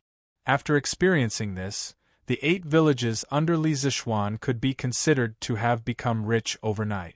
For example, Old Hu's family had 7 or 8 greenhouses. His family's wealth was even greater than many of the rich merchants in Chang'an City. Logically speaking, with their current wealth, most of them could buy a house in Chang'an City. However, no one thought of doing so. In their opinion, being a citizen of Li Zishuan's fief was much better than being a citizen of Chang'an City. Hey! Green Sparrow! Have you heard? These 2 days, the villagers at the foot of the mountain are busy selling vegetables. TSK, shall we go down the mountain tomorrow to buy some cucumbers to eat? In Yanhuang College, Sun Zifan, who had just finished eating in the cafeteria, patted Li Tai's arm and laughed. Li Tai rolled his eyes and said with a sly smile, Heh. Why do we need to go down the mountain to buy some? If I remember correctly, Yamacho should also have cucumbers at home, right?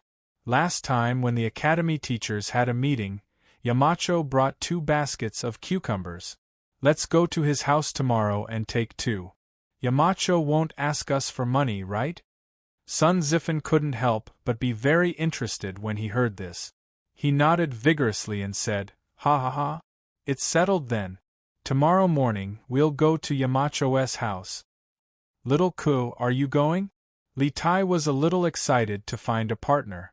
After all, other people's cucumbers would undoubtedly be more delicious. So he looked at Li Tai and asked. Now that school was about to start, most of the students had come to stay at the academy in advance. Li Ku was among them. He came after the Lantern Festival. Green Sparrow, is this okay? Li Ku frowned. He still respected Li Zixuan very much. Li Tai laughed and said, "Hey! What's wrong with this? Yamacho is not a stingy person. Tomorrow we can ask Yamacho how our exam results were last semester." Li Ku was finally convinced. "Okay. Let's go together tomorrow." Chapter 1202.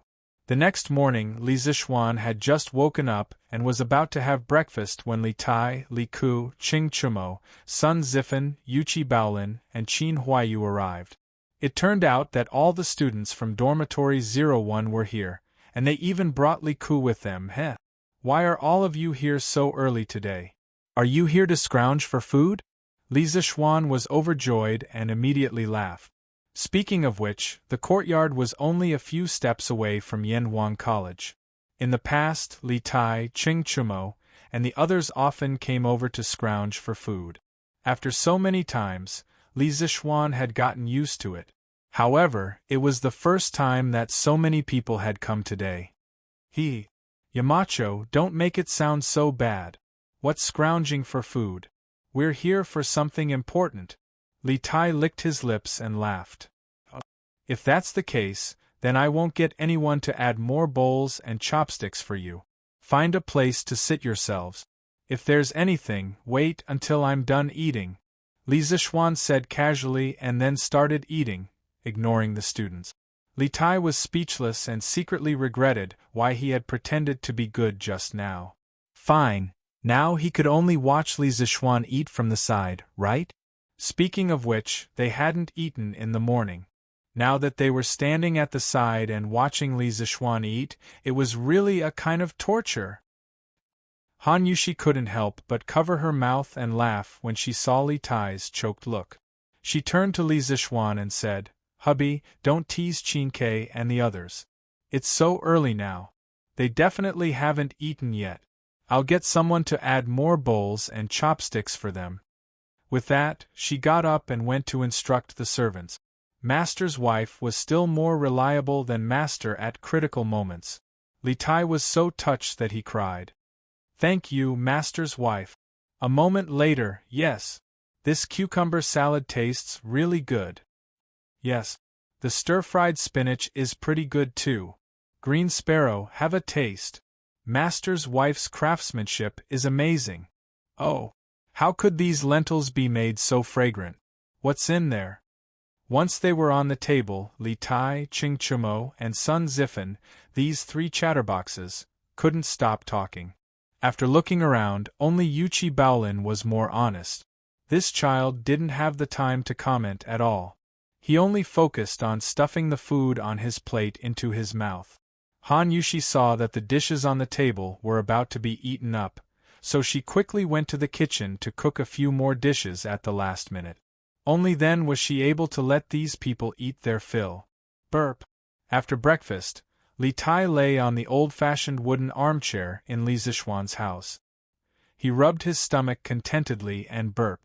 This was the happiest time of his life because to him, there was nothing happier than just having a full meal. He had already secretly made up his mind to look for a princess consort in the future. Other conditions could be worse, but the other party had to have outstanding culinary skills like Han Yushi. In Li Tai's eyes, Li Zixuan's current state was a proper winner in life. Yamacho, have the final exam results from last year been tabulated? Unlike Li Tai, who didn't care about his image, Li Ku still cared about his image very much. Even after eating, he sat upright and still. At this moment, seeing that all the plates on the table had been removed, he asked respectfully. Li Zixuan replied, "It's out, but if you want to ask me about the results today, then I think you should wait for another 2 days. After 2 days, all of your results should be posted." In fact, last year's final exam papers had been marked long before the holidays, but everyone's results hadn't been tabulated yet. A few days ago, the teachers of the academy started school first, partly because they wanted to tabulate the students' results in advance. "Oh!" Li Zixuan nodded somewhat disappointedly. Unlike Li Tai and Sun Zifan, who had been learning new mathematics from Li Zixuan at the School of Mathematics since the beginning of last year, he only started learning from Li Zixuan in the second half of last year. He really wanted to know the results of his studies in the past 6 months. After all, he had been crowned with the hat of a master of both literature and martial arts since he was a child. Sometimes, honor was also a kind of pressure that made people worried about their gains and losses. He was in such a state now. Oh, in that case, we'll take our leave. Oh, by the way, Yamacho, these 2 days, the farmers at the village at the foot of the mountain have been selling cucumbers and vegetables. I heard that you also have a greenhouse that can grow vegetables in the winter. Can we go in and take a look? Li Tai stood up and was about to take his leave when he suddenly seemed to have inadvertently thought of something and added, "Don't worry." Sun Zifan, Li Ku, and the others looked at Li Zixuan nervously. Li Zixuan didn't know about the little fatty's dark thoughts. He nodded casually and said, "Qinke, if you want to take a look, then go ahead. The greenhouse is behind the courtyard. I still have something to do at the academy, so I'll take my leave first." Yes. Take care, Yamacho." When the little fatty heard this, he became even more excited. He couldn't wait for Li Zixuan to leave right away. Li Zixuan looked at Li Tai with a baffled expression. Then, he said goodbye to his wife and left the room. He had to go to the academy in the morning to discuss the construction of the dam on the Ba River with Mo Huai. As the head of the Mo family, Mo Huai's achievements in engineering were definitely not below Li Zixuan's. With such a great master in the academy, Li Zixuan naturally had to humbly ask for advice. After Li Zixuan left, Li Tai gave a look and whispered, "What are you waiting for? Go pick the cucumbers." After saying this, he took advantage of the time when Han Yushi and the maidservants of the Li residence went to the kitchen to take the lead and walked towards the greenhouse behind Li Zixuan's courtyard. A moment later. Damn! It turns out that this greenhouse can really grow vegetables in the winter. Yamacho is really too talented to be able to think of this method. After seeing the green vegetables in the greenhouse, Sun Zifan suddenly exclaimed. This was because he had never seen such a scene in the winter before. Li Tai curled his lips. It wasn't like he had never been to the soup kitchen. Vegetables in the winter were not rare to him. What made him feel strange was Li Zixuan's method of growing vegetables in the greenhouse. Quickly pick the cucumbers and leave. Don't let Yamacho catch us by surprise. Li Tai called out, and the group immediately walked to the cucumber rack. However, when they got closer, they were stunned. Damn! Where are the big cucumbers? Why are there only small cucumbers the size of a thumb left? Ching Chumo widened his eyes and wailed. The cucumbers in his family's greenhouse were far from fully grown, so he wanted to take a few cucumbers. However, now it seemed that they were destined to return empty-handed. Chapter 1203. Yamacho, the Ba River's riverbed is nearly 1,000 feet long. How can it be easy to cut it in the middle and build a dam? In the meeting room on the first floor of Guanghua Building in Yanhuang College, Mo Zhong looked at a large map on the table and gestured with his hands as he spoke in a deep voice. Other than him, Li Zixuan, Mo Lingwei, Yan Xiaoning, and a follower of the school of Mo called Mo Chui were also in the room. It was said that he was a disciple that Mo Huai had focused on nurturing and was likely to be the next generation of the Mo family. Among the members of the Mo family, besides Mo Huai, Mo Lingwei was the most talented. However, Mo Lingwei was a girl and Mo Huai couldn't bear for his daughter to shoulder too much. Therefore, he had never counted Mo Lingwei as one of the candidates for the next generation of the Mo family. Other than Mo Lingwei, the most talented person should be Mo Chui. He was about 25 or 26 years old, and already had a family. He taught physics at Yanhuang College. Last semester, before the college opened, all the teachers were tested. In that test, Mo Chui's results were close behind Mo Huai's, which showed how talented he was. It was just that the Mo family had Mo Huai and Mo Lingwei, this pair of amazing father and daughter, which overshadowed his brilliance.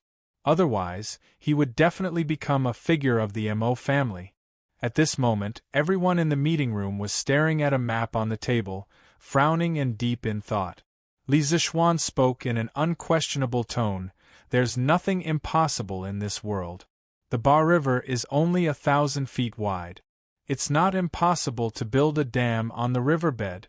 What we need to do now is to find a solution, not discuss whether it's feasible or not. This dam must be built this year." Because of the summer drought and also because he wanted to develop the Tang Empire's electricity industry. Li Zishuan added silently in his heart.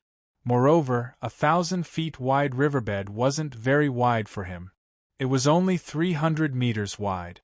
The modern Three Gorges Dam had a total width of 2,300 meters. Although modern construction machinery was much more advanced than ancient times, Li Zishuan felt that a 300-meter-tall dam could definitely be built with a little thought. Feeling the determination in Li Zishuan's tone, everyone in the room frowned deeply. Those who were familiar with Li Zishuan knew that as long as he decided on something, he would definitely do it. Even 10 bulls could not pull him back. Now it seemed that Li Zishuan was determined to build this dam, so they could only think of a way to complete it. But the width of the riverbed is so big, and the current of the Ba River is so fast. If we throw stones down, they will certainly be washed away in a short while. How can we cut the river in half and build a dam? Mo Huai pondered for a moment before shaking his head. Li Zishuan recalled the construction process of a famous dam in his previous life. After a while, he pointed at the blueprint in front of him and gestured while slowly opening his mouth. First, we have to build a diversion canal to split the Ba River's water flow in the middle. Only then can we start the construction of the entire water project. After cutting off the Ba River's water flow, we will divide it from the north to the south. Then, we will build a channel in the middle.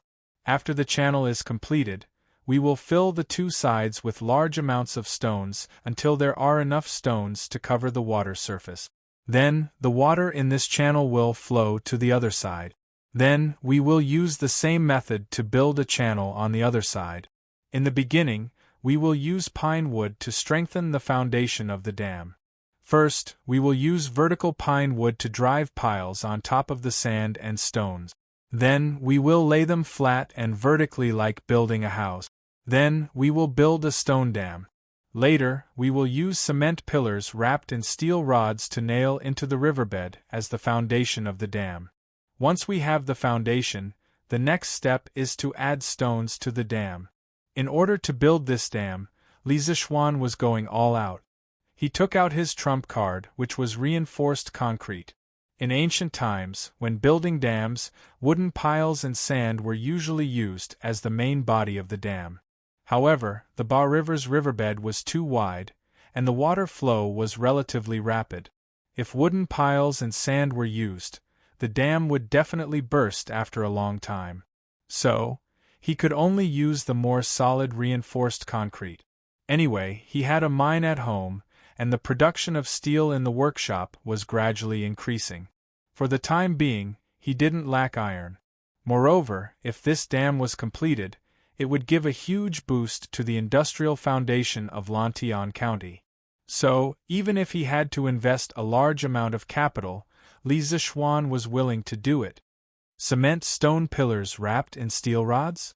Mo Huai muttered. Suddenly, his eyes lit up. Cement is a hard material. If steel is mixed into it after it is formed, it will definitely be very tough. Moreover, it will be able to withstand the violent impact of the river for many years. It is indeed a good material for building dams. But won't the consumption of steel be too large? The rest of the people also looked at Li Zishuan. Obviously, they had also thought of this problem. However, Li Zishuan was still determined. No matter how large the consumption is, we must build this dam. Even if we don't have enough iron, I will think of another way. Mo Huai was speechless. This was the first time he had seen Li Zixuan so stubborn about something. Of course, this also showed how important this dam was. Yamacho, I wonder if the imperial court will provide support for building this dam? Yan Xiaoning suddenly asked. Now that he was a teacher at Yanwang College, of course, he couldn't directly call Li Zixuan by his name in the academy. He had to follow the others and call Li Zixuan Yamacho. Li Zixuan's mouth twitched and his face darkened. Currently, the imperial court's finances are tight. Although His Majesty wants to support us, he can't take out the extra money to support us building the dam. We have to rely on ourselves for everything. Hearing this, Yan Xiaoning was speechless. Since the imperial court sent a fleet to the south to trade last year, the imperial court's tight finances had been greatly relieved. Others might not know, but how could he not know? Therefore, when Li Zixuan said that the imperial court's finances were tight, he understood what he meant. Old Li was unwilling to pay. Ahem. Don't worry about the money, I will take care of it myself. The most important thing now is to determine the construction plan as soon as possible. Mr. Mo is experienced, so I think Mr. Mo will be in charge this time. Xiaoning, you will assist. What do you think? Li Zixuan coughed and said, I have no problem. Yan Xiaoning loved challenges the most in his life. The construction of the Yanhuang Academy last year was the biggest challenge he had ever faced in his life. Of course, he had also handed in a perfect answer sheet. Now, this complicated dam project made him eager to give it a try. Mo Hui pondered for a moment, then nodded and said, I will do my best, but this way, I won't have time to take care of the Academy's physics team this semester. I hope Yamacho can let Mo Chue take over my position temporarily. Chapter 1204. In Li Zixuan's plan, Yanhuang College was not just a place to teach or study. The college had the important mission of revitalizing the industrial base of the great Tang Empire. In the future, Li Zixuan would let some teachers or students from the college take the lead and participate in some major projects. The dam on the Ba River was only the first project Yanhuang College had undertaken. As engineering developed rapidly in the future, the college would have to take the lead in more and more projects. He wanted to make the college similar to the top universities in modern times, forming a perfect closed loop of production, learning, and research. Mr. Mo, in your opinion, how much will it cost to build this dam? In the meeting room, after confirming the candidate to preside over the construction of the dam, Li Zixuan turned to Mo Hui and asked. Mo Hui thought for a moment and shook his head. It's hard to estimate at the moment, but I'm sure that the cost of building this dam will be much higher than building the cement road last year. I'll think about the dam's construction plan and estimate the cost when the time comes. Li Zixuan nodded and said, Then I'll have to trouble you, Mr. Mo. No problem, no problem. Mo Hui waved his hand. Putting aside his identity as a teacher of the college, as the son of the Mo family, he was very passionate about this kind of project. Although the task given by Li Zixuan seemed difficult, it was also a difficult challenge for Mo Hui. He was very willing to accept this challenge. In this aspect, he was somewhat similar to Yan Xiaoning. Yamacho, what should I do? Ever since Mo Lingwei came to the meeting room, she hadn't said a word for a long time. At this moment, she saw that Li Zixuan had assigned everyone's tasks except for her. She couldn't help but frown and say unhappily. Li Zixuan immediately broke out in a sweat.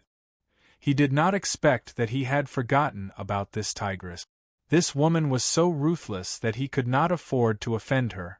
At this moment, he thought of a plan and quickly said, Ahem. Ink girl, it's indeed inappropriate for a girl like you to participate in the construction of the dam, but Mo Lingwei hated it when people thought that women were weak. When she heard this, her eyes immediately widened and she was about to explode in anger. Fortunately, she heard the twist at the end of this sentence and her anger subsided. She wanted to hear what Li Zixuan had to say next. When Li Zixuan saw the girl's reaction, he found it funny and continued. However, I still have a very important matter that I want to hand over to the Ink Girl. Its importance is no less than the dam on the Ba River. Mo Lingwei's eyes lit up, and her expression quickly turned to one of excitement. Yamacho, what kind of mission is it? Looking at her competitive appearance, Li Zixuan felt a little speechless. He thought to himself, why is this like coaxing a child? Last year, I made the telegraph machine. Ink Girl should already know the general principle behind it. The reason why I want to build this dam this year, other than to store water to prevent drought, is to use this dam to generate electricity. The most important thing is the generator. I have already drawn the blueprint for the generator, but having the blueprint does not mean that it can be built successfully. There are still many technical difficulties. Therefore, I am giving this mission to you, Ink Girl. If you succeed, Tang Dynasty will have a new thing because of you. This thing will also bring about earth-shattering changes to Tang Dynasty. Mo Lingwei was taken aback. From Li Zixuan's words, she could feel the unparalleled importance of this generator. However, she still did not understand what this generator was, so she asked, "What is it?" "Yamacho, what is a generator? What does this generator have to do with the dam?" Li Zixuan thought for a moment with his hands behind his back. After a while, he said, "In this world, all things are energy conserved. We can usually obtain energy from food by eating. The energy we obtain is usually used to walk, talk, think, or perform other activities. For example, when I push this chair, I use my own energy to generate kinetic energy for the chair. The energy I use is equal to the kinetic energy generated by the chair and the heat generated by the friction between the chair and the ground. This is the principle of energy conservation. As for the relationship between the dam and the generator, I built the dam mainly to raise the distance between the river and the riverbed to create a potential difference. When the river flows from a high place to a low place, the kinetic energy of the river will cause the generator to move. The generator will then convert this kinetic energy into electricity, and we will be able to obtain the electricity we need. Conservation of all things energy? Before Mo Lingwei could say anything, Mo Huai could not help but exclaim, "Back then, the Mo family's divine ancestor also said that all things in the world are born from something, and something is born from nothing. However, something cannot be created from nothing. Could this be what you mean, Yamacho?" Although Li Zixuan had previously said that he was not the reincarnation of the Mo family's divine ancestor, Mo Huai could not help but think so sometimes. After all, Li Zixuan's knowledge was too advanced. Li Zixuan said in surprise, "I didn't expect the Mo family's divine ancestor to have such knowledge back then. This junior is really impressed." Mo Lingwei said proudly, "Of course. There is nothing the divine ancestor doesn't know. However, Yamacho, you have to give me the blueprint as soon as possible. I will take it back and study it carefully." Li Zixuan nodded and said, "Okay. I will get someone to send the blueprint to Ink Girl in the afternoon. I hope you can understand it as soon as possible." In fact, he was laughing in his heart. This generator was not like an astronomical telescope. Its internal structure was very complicated. Although the Mo family was good at engineering, they definitely did not know anything about electricity. He hoped that when Mo Lingwei saw the blueprint, she would not come looking for him with a big head. Yes. Mo Lingwei did not know about Li Zixuan's sinister intentions. She nodded happily and replied, "It will take a long time to complete the dam. During this time, I suggest that Ink Girl study the Academy's physics textbooks for the first and second semester. It will be very helpful for you to build the generator." Li Zixuan thought about it and gave Mo Lingwei a suggestion out of goodwill. This was because the Academy's second volume of physics textbooks had already started to explain electricity. If Mo Lingwei studied it carefully, she would encounter much less resistance when building the generator. Then I will ask my father for 2 textbooks. Chapter 1205. In the afternoon, Iron Egg left the academy and planned to go to the Lin family to continue teaching Lin how new mathematics. However, Li Tai found out and insisted on going with him. During this period of time after the New Year, other than the Lunar New Year's Eve and the Lantern Festival, Iron Egg would go to the Lin family every day to help Lin Hao with his mathematics problems. After all, he had received such a generous salary from the Lin family. If he were to slack off every day, he would feel guilty. On New Year's Eve, Lin Hao and his father, Lin Wenyuan, went to Yunshan together. It was then that Li Tai found out that Iron Egg had become someone else's mathematics teacher. He felt that the position of a teacher was quite new to him. After all, he had never been anyone's teacher since he was young. Today, when he saw that Iron Egg was going to the Lin family to teach, he excitedly wanted to go with him. When they arrived at the entrance of the Lin family, Li Tai looked at the luxurious entrance of the Lin family. He turned to Iron Egg and asked, "Tai Dan, you were the teacher of this kid from the Lin family last year?" Iron Egg nodded and replied, "Yes, that's right. Although the young master of the Lin family is a loner, he has a good heart and is a very interesting person." When Li Tai heard this, he couldn't help but be interested in Lin Hao, whom he had never met before. He smiled and said, "Oh?" After hearing what Iron Egg said, "I really want to meet this Lin Hao." Iron Egg thought to himself, Li Tai was a little fatty before the military training, and now Lin Hao was also a little fatty. Could it be that fat people would appreciate each other? If Li Tai knew what Bruiser was thinking, he would definitely spit out a mouthful of blood. He hated it the most when people called him fat. Lin Wenyuan had told the servants in the mansion that Iron Egg's power in the mansion was second only to him. No matter what Iron Egg wanted to do, the servants were not allowed to stop him. If Iron Egg wanted to enter the mansion, he naturally did not need to report anything. Hence, the two of them casually entered the Lin clan's main gate and walked towards the backyard where Lin Hao was. "Hey! 2 against 2. This young master only has 1 card left." "Ah? Young master, you won again?" Quick, pay up, pay up. Let me do the math for you. There are a total of 2 bombs. I've doubled the bet before. Our base bet is 1 copper coin, so in total, it's 16 copper coins. Yes. Each of you has to pay me 16 copper coins." As soon as they entered the backyard, Iron Egg and Li Tai heard a noise coming from the wing room. Li Tai glanced at Iron Egg suspiciously. Iron Egg hurriedly said with some embarrassment, "A few days ago, I accidentally mentioned the bandit fight of the academy in front of the young master of the Lin clan. He thought it was very interesting, so he begged me to tell him the rules. Later, he found a craftsman to make a deck of cards. I guess he's playing it now. Oh, I didn't expect that the bandit fight of the academy would spread here. By the way, will the bandit fight be popular in Chang'an in a few days?" Li Tai thought it was interesting, so he could not help but smile slightly. "Maybe."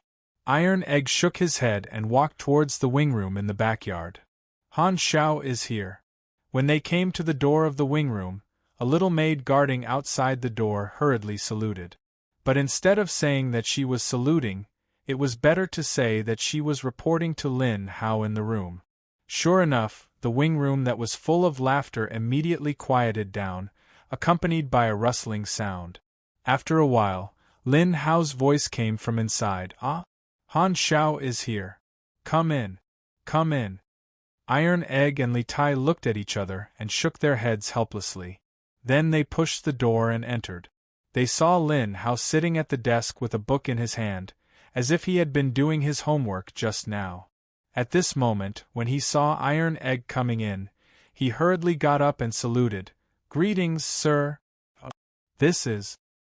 He noticed Li Tai beside Iron Egg. Young Master Lin, this is my classmate at the academy and also my best friend. His name is Qin Ke. His attainments in mathematics are even better than mine. In every exam of the academy, he is always at the top. Today, he had nothing to do on Yunshan Mountain, so he wanted to come over and have a look. On the way here, Li Tai had told Iron Egg not to reveal his identity as the Prince of Wei to Lin Hao, so Iron Egg said this. Mr. Han, your friend is so amazing? Lin Hao exclaimed, then he cupped his hands towards Li Tai and said, Brother, you are amazing. You can still stand out in Yanhuang College, where talents gather. I admire you, I admire you. Flattery was the only thing that could not be ignored. It was reasonable to say that Li Tai had received a lot of compliments from others, but those who had complimented him in the past were mostly his subordinates, and there were only a few types of compliments. After listening to them for a while, it became meaningless. Now that he heard Lin Hao's heartfelt compliments, he felt a burst of pride in his heart and laughed, ha ha. That was just luck, just luck. Young Master Lin also plays bandit fighting? After saying this, Li Tai walked to the table and seemed to have inadvertently found the wooden sign hidden under the book. He said with a face of surprise. This Lin Hao stole a glance at Iron Egg, and his face was full of embarrassment. After thinking about it, he quickly said, Ahem. Sometimes when I'm too tired from reading, I occasionally play a few rounds. Excuse me, excuse me. Haha. Understood. Understood. Coincidentally, I also like to play bandit fighting. Young Master Lin, why don't the three of us play a few rounds? Li Tai laughed and said, Okay, not good. I still want to learn mathematics from Mr. Han. Lin Hao subconsciously agreed, but quickly changed his words. Li Tai gave Iron Egg a look, and Iron Egg could only helplessly say, Learning should be balanced between work and rest. Proper relaxation will make learning twice the result with half the effort. Since Qin Ke wants to play cards, why don't young Master Lin sit down and play a few rounds? When Lin Hao heard this, he was a little confused. After a while, he reacted and quickly said, Okay. Then let's play 2 rounds. But after a quarter of an hour, Li Tai's mood was not so good, because he found that Lin Hao was really too deceitful. For example, Iron Egg, I'm a bandit. Lin Hao, without thinking, super double. Well, seeing that his teammate was so awesome, Li Tai thought that Lin Hao's cards were very good, so he also shouted, Super double. But the result? In the end, Iron Egg only used half a cup of tea's time to throw out all the cards in his hand. The 2 peasants were beaten to the point that they could not fight back. The previous super double naturally became a super double, but it was not like this every time. When he did not believe in Lin Hao and did not super double, they won. It was like a game of hide and seek, and Li Tai was going crazy. Damn. Lin Hao. Your cards are so bad, how can you super double? Finally, after another super double, Li Tai finally exploded. Chapter 1206. In the backyard of the Lin mansion. Hearing Li Tai's angry roar, Lin Hao couldn't help but shrink his neck, but he still said matter-of-factly, Qin Ke, didn't you realize that when you shout super double, it brings you several times more happiness? Li Tai suddenly choked. He opened his mouth, but no words came out. He thought to himself, damn, this kid seems to make a lot of sense. Every time I shout super double, I feel a little excited. Haha. Did I hit the nail on the head? Qin Ke, come, let's continue. Lose a few more coins, but you can get several times more happiness. Why not? Seeing Li Tai's expression, Lin Hao felt that he had finally met someone who was like-minded with him, and he immediately laughed proudly. Li Tai was speechless, but he didn't know how to refute at the moment. Under Lin Hao's warm invitation, he quickly rejoined the battle. Robber. Super double. Super double. In the following period of time, the room was filled with roars and cheers.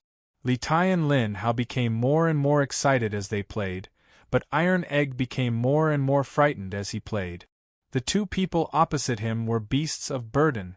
They kept super double, which made him a little scared every time he called out robber.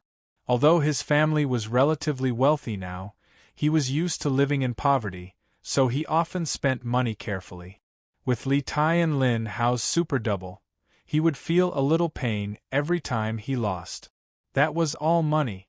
But fortunately, his luck was not bad, or it could be said that Li Tai and Lin Hao's purpose of playing cards was not to win money, but to get several times more happiness. After half an hour of playing cards, Iron Egg actually won more than 2 rounds. One must know that their starting bet was only 1 coin. Haha. Awesome. Awesome. An hour later, Li Tai, who had lost the money, had a happy look on his face. He stood up and patted Lin Hao on the shoulder. He laughed loudly and said, "Lin Hao, you're really interesting. If you can get into Yenwang College this year, I'll take care of you in the future. I guarantee that no one will dare to bully you in the academy." Little Fatty's tone and actions were just like a modern youth. Iron Egg, who was sitting next to him, was speechless when he saw this scene. His initial idea was right.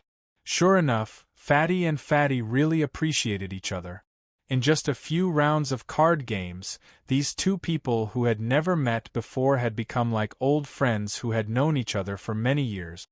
And then I'll thank you in advance. Being patted on the shoulder, Lin Hao was not angry. Perhaps it had something to do with Li Tai's aura. He smiled and cupped his hands. "Chinke, when you come to Chang, an city in the future, I'll take you to eat the best food and drink the best wine." Iron Egg's mouth twitched. He thought to himself that this student of his had no idea that Li Tai, who was standing next to him, was also a super rich person. His net worth was even more than his father, Lin Wenyuan. "Haha. Well said, well said. Little Hao, I recognize you as my brother. Later, I'll ask Iron Egg to give you my mathematics notes from last year. I still have some of the mathematics questions from last year. Do your best. I'll be waiting for you at Yenwang College."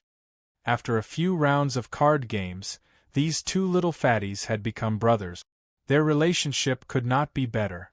Li Tai even gave away his study notes. In the blink of an eye, it was the 25th of the first lunar month. The cold winter was coming to an end.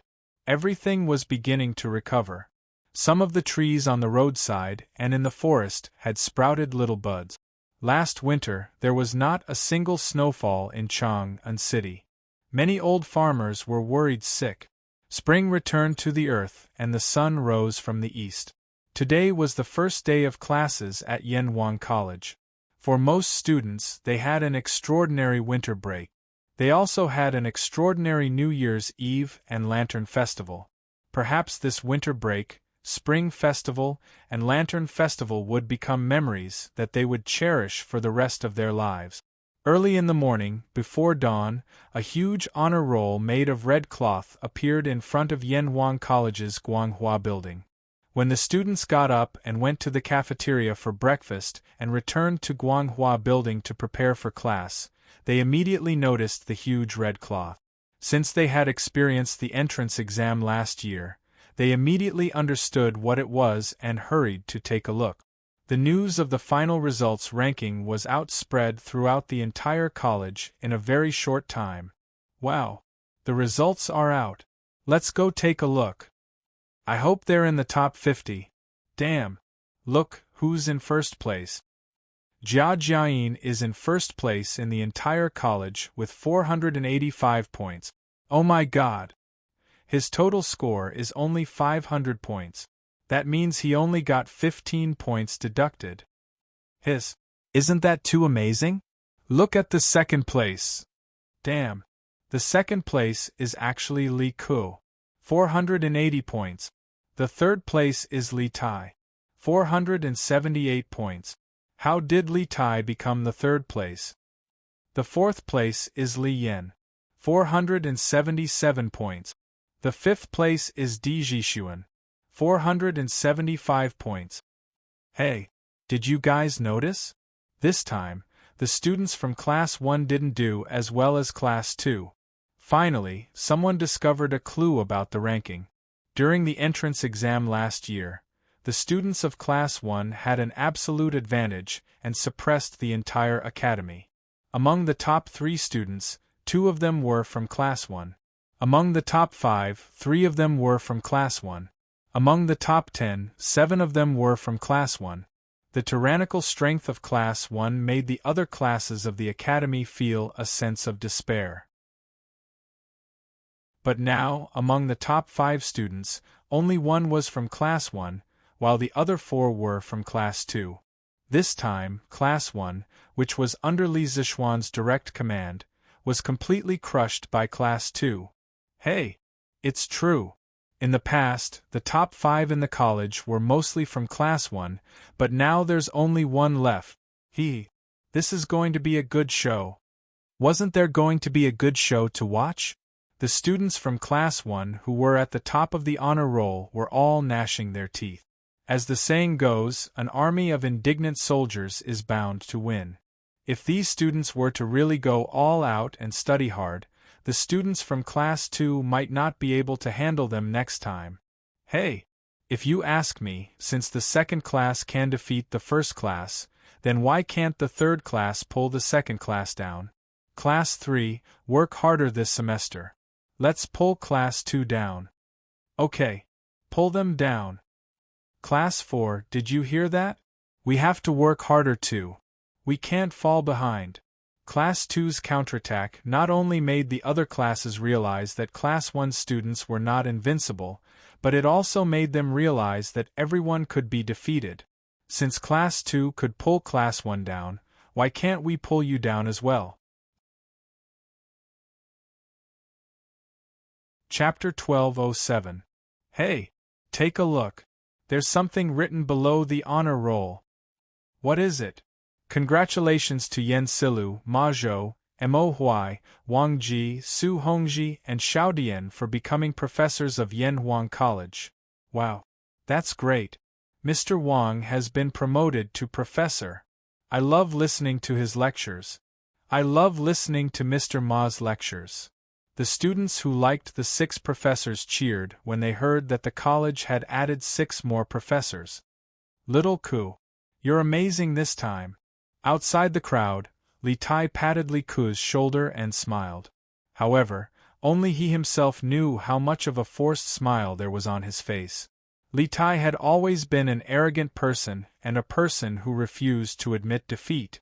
Calculating the time, he came into contact with the new mathematics nearly 2 to 3 months earlier than Li Ku, but in the end Li Ku actually surpassed him. This made him very unhappy. If it was in the past, then perhaps he would have started to mock and ridicule this good brother of his.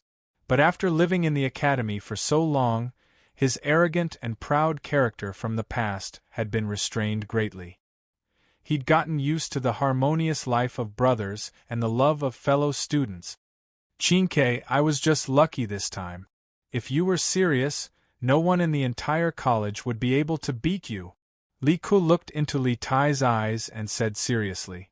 These words were to comfort Li Tai, but it was the truth. In the current situation of the college, Li Tai was the strongest. Hearing Li Ku's words, Li Tai felt a little better in his heart. He thought for a moment and said with a serious expression, "Winner takes all. A loss is a loss, but next time, I will definitely not lose again." After saying that, the little fatty raised his head and walked past Li Ku valiantly and proudly toward Guanghua Building. Li Ku looked at Li Tai's back and thought to himself, "Chinke, I won't let you win so easily. Yamacho, what do you think of the exam results this time?" In the office, Yen Silu stroked his beard and asked Li Zishuan. A few days ago, when the test results were announced, he was also shocked. He didn't expect that Class 1, who had been studying with Li Zishuan for the longest, would actually fall at the hands of Class 2. It really shocked him to the point that his jaw dropped. Li Zixuan smiled faintly. He didn't seem to be annoyed. Haha. So what? It was just an exam, not a life and death battle. No one's life was smooth sailing. This small setback was a good thing for the children in Class 1, and it was also a good thing for the students in Class 2, because this allowed them to realize that although Class 1 was strong, it wasn't invincible. As long as they worked hard and were willing to fight, anyone could sit on the throne of first place. As for me, the more competitive the students are, the happier I am. Because only in this way will the academy grow stronger and stronger. To be honest, although the results this time were out of Li Zixuan's expectations, he didn't care much about it. In his previous life, from elementary school to junior high school, university, and graduate school, he had gone through countless exams. He had also failed, and been discouraged. But in the end, these failures, hesitation, and discouragement were all turned into stepping stones on the road to success. There was no smooth sailing in life. This was the principle he wanted to teach his students. Yamacho is far-sighted and open-minded. I admire you.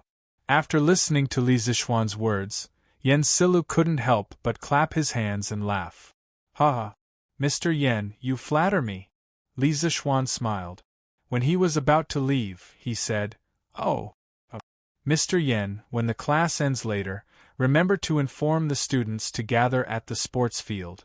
There will be a commendation ceremony this afternoon. An exam was actually like a war. After the end, there would naturally be corresponding rewards for the victorious side. Yen Silu's eyes flashed. He cupped his hands and laughed. Okay, Yamacho. Li Zixuan nodded and left. Sigh. Our Class 1's glory is gone. In the classroom of Class 1 during the break, the students' faces were no longer as cheerful as they usually were. Everyone's face was full of seriousness. All along, because they were trained by Li Zixuan, they felt that their class must be the best in the whole academy. But now, the students of Class 2 had completely shattered their dreams and sent them into the cold reality. There's no other way. Jia Jiayin from Class 2 is too good. Last year's exam was rushed, but he only lost 15 points. Xing Ziren couldn't help but shake his head and sigh. Meng Wenhao, who had been silent for a long time, finally spoke. There's nothing to be proud of. Although Jia Jiayin from Class 2 did very well this time, he's not invincible. We beat them in the past. If we work hard in the future, we can beat them again. Li Tai slapped the table and stood up. He agreed loudly, Wenhao is right. I think the reason why Class 2 could do better than us in the last exam was that they were better than us in the ability to take the exam in a short time. In the future exams, as long as there are no urgent matters, there won't be a hasty exam like last time. In this way, their advantage will no longer exist, and our chances of winning will be greater. So I think we don't need to be discouraged. Just do what you should do. It's just a failure. Our foundation is better than theirs, and there will be more opportunities in the future. As the gang leader of Class 1, Li Tai felt that he had to say something to boost the morale. Otherwise, with such a depressing atmosphere, everyone would be finished. In fact, to some extent, his analysis was not without reason. Last year, in order to let the students participate in the warm winter operation, Li Zixuan brought forward the final exam at the last minute, which caught everyone off guard. The failure of Class 1 this time had a lot to do with insufficient preparation. Yes, we still have opportunities in the future. It's not like we don't have any chances. At most, we'll just beat them up in the monthly exam. Sun Zifen roared. This guy's voice was so loud. Yes, beat them up. Beat them up. The rest of the students followed suit and roared. As a result, during what was supposed to be an ordinary break between classes, a series of orderly roars came from Class 1's classroom. The teachers and students outside all cast strange gazes in their direction. Haha. Not bad, these kids didn't let me down. Hearing the voices here, Li Zixuan, who was in the corridor, smiled with relief and then whispered to himself softly.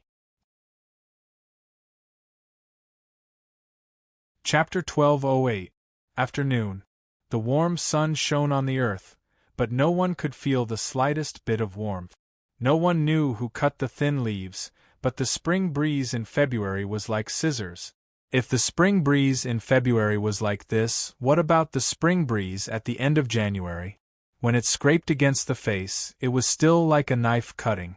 On the sports field of Yanhuang College, more than 600 students from 16 classes stood neatly on the grass, waiting for Li Zixuan to speak. The students didn't have to wait for long. At 3 in the afternoon, Li Zixuan, dressed as a scholar, walked up to the rostrum with steady steps. When the students below saw Li Zixuan on the stage, they couldn't help but stand up straighter. Clearly, after spending the entire winter break together, Li Zixuan's reputation among the students had become even more resounding. At the beginning of the new year, first of all, in the name of the Yamacho of Yanhuang College, I wish all the students and teachers of the college a happy new year. Every time he saw these youthful faces, Li Zixuan felt that what he was doing was so meaningful. He was changing a group of young people, and in turn, changing the entire Tang Dynasty. In a few years, these children were bound to spread the seeds of engineering across every inch of Tang Dynasty. Clap, clap, clap. The students and teachers below the stage couldn't help but applaud. Li Zixuan pressed his hands down. When silence was restored, he spoke again. Last year was the first year of Yanhuang College's establishment. You are the first batch of students of the college, and you are also very outstanding students. In last year's final exam, out of 500 points, 402 students scored 400 points and above, and 95 students scored 450 points and above. I am very satisfied and gratified that you were able to achieve such results in such a rushed preparation. Especially those students who ranked in the top 10 of the grade. You are very outstanding, but please don't be arrogant, because that is only your past glory. The road ahead is still very long. For those students who did not perform well, don't be discouraged. No matter how good the road is, there will be times when it isn't smooth. No matter how smooth life is, there will be moments when it isn't as you wish. You must firmly believe that you can face difficulties head-on. You must establish the belief that you will win. Setbacks and hardships were only stepping stones for the strong. For capable people, they were wealth. For the weak, they were a bottomless abyss. Whether you are strong, capable, or weak, it all depends on your own choice. But as your Yamacho, I hope that all of you will be strong. Are you willing to become experts? Li Zixuan's voice was very low, and his voice was also very moving.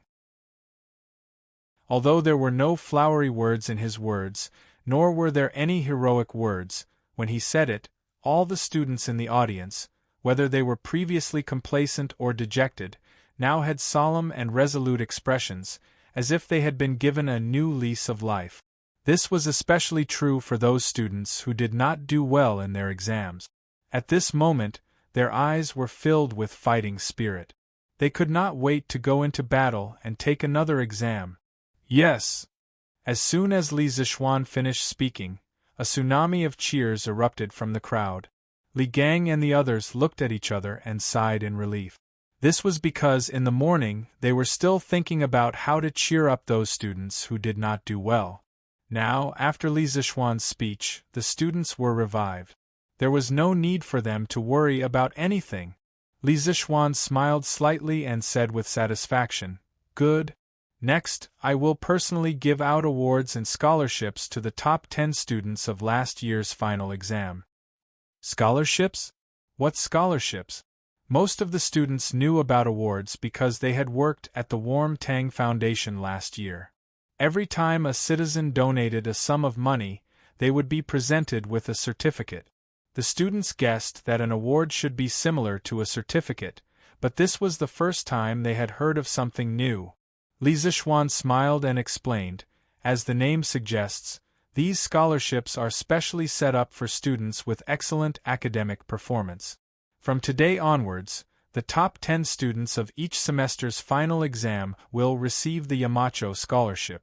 The first place will receive 500 strings of cash, the second place will receive 400 strings of cash, the third place will receive 300 strings of cash, and the 4th to 10th place will receive 100 strings of cash each. The Yamacho Scholarship will be funded by me personally, and it will be evaluated every semester.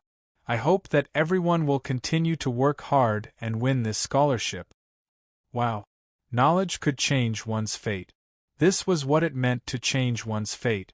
Just by passing an exam, they could receive 100 strings of cash and completely change the fate of a poor family. This was even faster than the imperial examination. Sure enough, as soon as Li Zixuan finished speaking, the audience immediately went into an uproar. Although there were corresponding rewards for the previous monthly exams, they were given out in the form of footballs and copper coins, so the audience did not feel much about it. However, this time, Li Zixuan directly and crudely used copper coins as the prizes. The shock it gave was on a completely different level. Quiet, quiet. Next, the students whose names are called, please come up in order.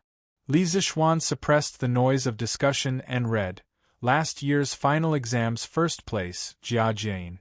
Second place, Li Ku. Third place, Li Tai. After the names of the top 10 students were read out, Jia Jian and the others hurriedly went up to the rostrum and stood in order. Li Zixuan started from the first place and gave out the certificate. Speaking of which, although this certificate was similar to the charity certificate issued by the Nguyen Tang Foundation, the production was much better than the charity certificate. The words Certificate of Honor were embossed in gold on the cover, and there was also Li Zixuan's personal signature and personal seal. It was not only classy, but it was also a great symbol of honor. The moment they received the certificates, Jia Jian, Li Ku, and Li Tai were all shocked. Obviously, they did not expect Li Zixuan to make such a beautiful certificate. If they had also transmigrated from the modern world, they would have only said the words high-end, classy, and classy at this moment. Your scholarships will be collected from Mr. Yen later with the certificates. If anyone wants to send the money home, the academy can also send someone to escort them. After giving out the certificates, Li Zixuan said again. After all, a few hundred strings of cash could be considered a huge sum of money. If there was no escort, it could easily attract the attention of bandit. Thank you, Yamacho. Other than Li Tai and Li Ku, the two second-generation rich people who treated money like dirt, the rest of the students bowed to Li Zixuan and thanked him sincerely. Okay. You can all go down first. Next, we will officially award the 6 new professors for Yanhuang College. Chapter 1209. After the commendation ceremony and the appointment ceremony of the 6 professors, Li Zixuan let the students go back to the classroom to start the New Year's course. The course this semester was not easy. In addition to cultural courses, Li Zixuan also planned to let the students do some other projects. Yamacho, the king of Jiangxia, is waiting outside the college with the envoy, Brother Shanbei. After the students and teachers on the playground dispersed, Li Zixuan was about to go to his office when Mo Zhong came to report. The king of Jiangxia? The envoy? Li Zixuan frowned and muttered to himself. Then he seemed to think of something. At the end of last year, the stronghold of the Cui family in Chang'an was destroyed overnight because of Li Zixuan's incitement of public anger. Cui Shanfu, the former minister of Honglu Temple, who was on duty in the shipping department of Guangdong, was also affected. Because the cavalry department found out that when the envoys of the Nanyang countries came to the court, the prime minister of the Jega dynasty had colluded with Cui Shanfu. Li Er was furious when he heard the news.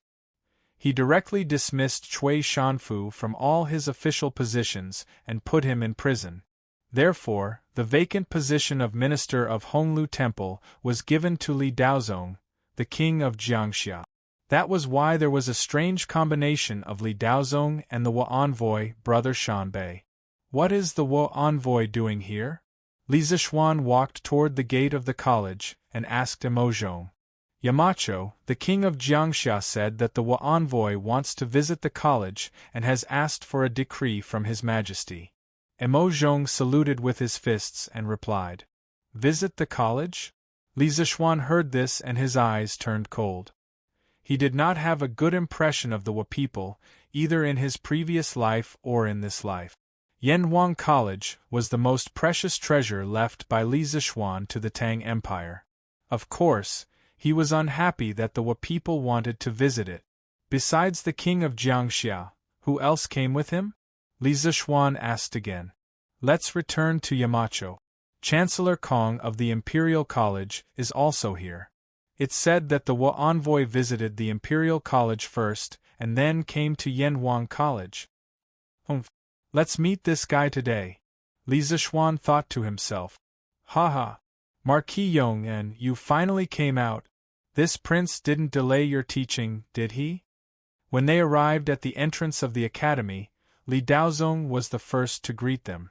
Greetings, Marquis Yong. Seeing Li Zishuan coming over, the big brother king on the mountain back cupped his hands and bowed to Li Zishuan. Perhaps it was because he wasn't familiar with it, but his actions were rather comical. Li Zishuan just nodded, then he looked at Li Daozong and smiled. Your Highness is too polite. Please come in. Li Daozong smiled. He glanced at the luxurious high-rise buildings in Yanhuang College and sighed. Speaking of which, this is the first time this prince has visited Yanhuang College so closely, right? Marquis Yong, you have to tell this prince about it later. Li Zishuan nodded, of course. Seeing that Li Zishuan seemed to be in a good mood, the big brother king on the mountain back interrupted. This is also the first time I've seen such a spectacular academy. I hope Marquis Yong can let me in to have a good look. Li Zishuan secretly rolled his eyes and said lightly, You have His Majesty's decree, so of course you can go in to have a look. But let me say this first. There are some places you can go in the academy, but there are some places you can't go even if you have an imperial decree. Otherwise, you will be killed without mercy. Hearing Li Zishuan's unfriendly tone, the Wu warriors who came with the big brother king on the mountain back changed their expressions. They couldn't help but touch the Wu swords at their waist. Li Zishuan narrowed his eyes and looked at them coldly. Suddenly, the warriors' backs were covered in cold sweat. At that moment, they felt as if they were being targeted by a cheetah. They couldn't run even if they wanted to. Stop! Although the big brother king on the mountain back's face changed a few times, he still had a trace of rationality in his mind. He pressed his hands together and quickly cupped his hands to Li Zishuan. Marquis Yong is right. I will definitely not go to the places I shouldn't go in later. In the depths of Li Zishuan's eyes, a trace of undetectable cold light flashed. This big brother king on the mountain back was flexible and smart. He had heard that he was now the heir of the Wu nation without any suspense. This made Li Zishuan feel that it was a little tricky. He wasn't afraid of those who liked to jump and court death on purpose. He was afraid of this kind of person who could endure silently and make you unable to find any weakness to attack. Once this kind of person became strong, he would definitely strike back without mercy. That better be the case. Li Zishuan snorted mercilessly, turned around and walked inside with Li Daozong. Kong Yingda, who was behind them, frowned. Although all the officials of the Tang Empire didn't have a good impression of the Wu nation's envoy because of the imperial court's fleet being ambushed in Wu nation last year, Kong Yingda thought that since Wu nation was willing to hand over the head of the bandits and send their heir to apologize with such generous compensation, as a citizen of the Celestial Empire, they should forgive Wu nation.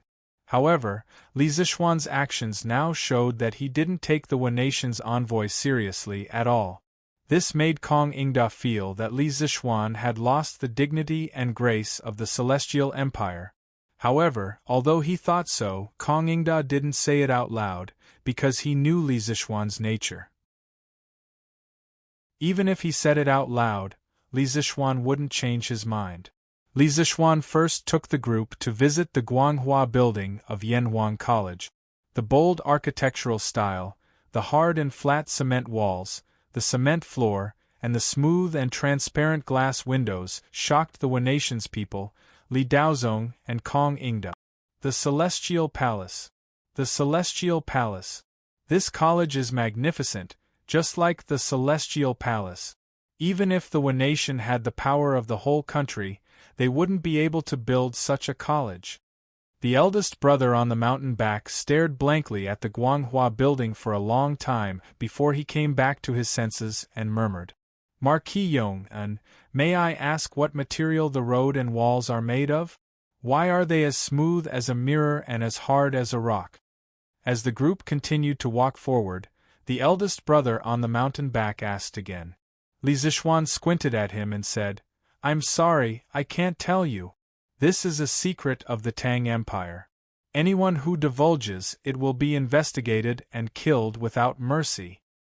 Marquis Yong, and no matter how good-tempered the eldest brother on the mountain back was, he couldn't help but feel a little angry at this moment. However, the situation was beyond his control, and he knew that there was a big gap between the Tang Empire and the Wenation. Even if he was angry, he couldn't do anything about it. Chapter 12:10. Marquis Yong, and may I go in and listen to the lectures of Yanhuang College's teachers? In front of Guanghua Tower, the mountain-back's big brother king was still unwilling to give up. Li Zixuan did not even think about it and directly refused.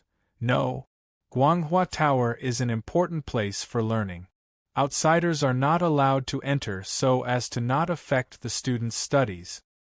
I'm just going to take a look from outside the building and not make a sound. How can I affect the students' studies? Li Zixuan did not want to give in and rejected him again.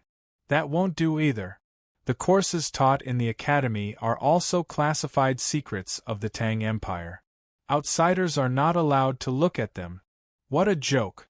How could the Japanese see or hear the advanced mathematics, physics, and chemistry courses in the academy? Li Zixuan would not even allow them to look from outside the building. This was his academy. It was also his work. Huff huff. The mountain-back's big brother king took a few deep breaths to calm himself down. Otherwise, he felt that he would not be able to hold it in. I heard that there's a magical thing called an astronomical telescope in this building. May I know if Marquis Yong can show it to me? After suppressing the anger in his chest, the mountain-back's big brother king requested again. What astronomical telescope? You must have heard wrongly, right? The academy has never had such a thing. Li Zixuan's expression changed slightly as he replied. He thought to himself, looks like this mountain-back's big brother king did his homework before coming here. He even knows about the astronomical telescope.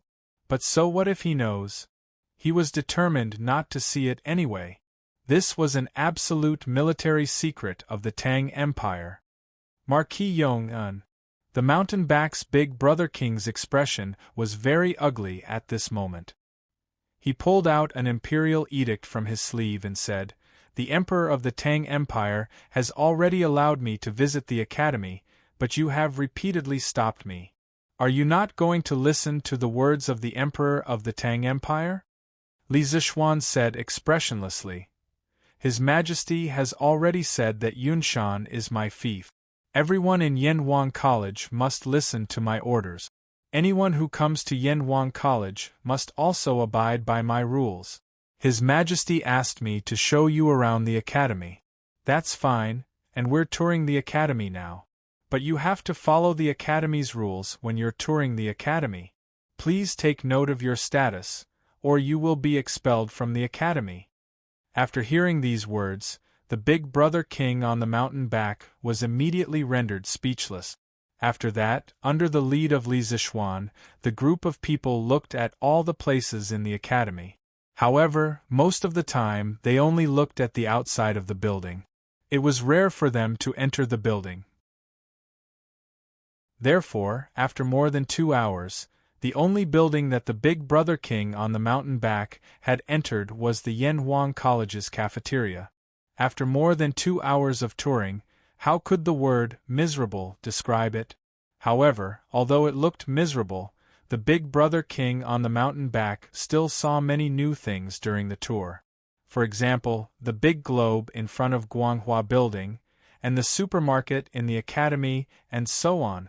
Since the tour is over, I'll take my leave. Thank you for your hospitality today, Marquis. At dusk, the Big Brother King on the mountain back finished touring the academy and said goodbye to Li Zixuan. However, he placed extra emphasis on the word hospitality in this sentence. Li Zixuan pretended not to understand the other party's meaning.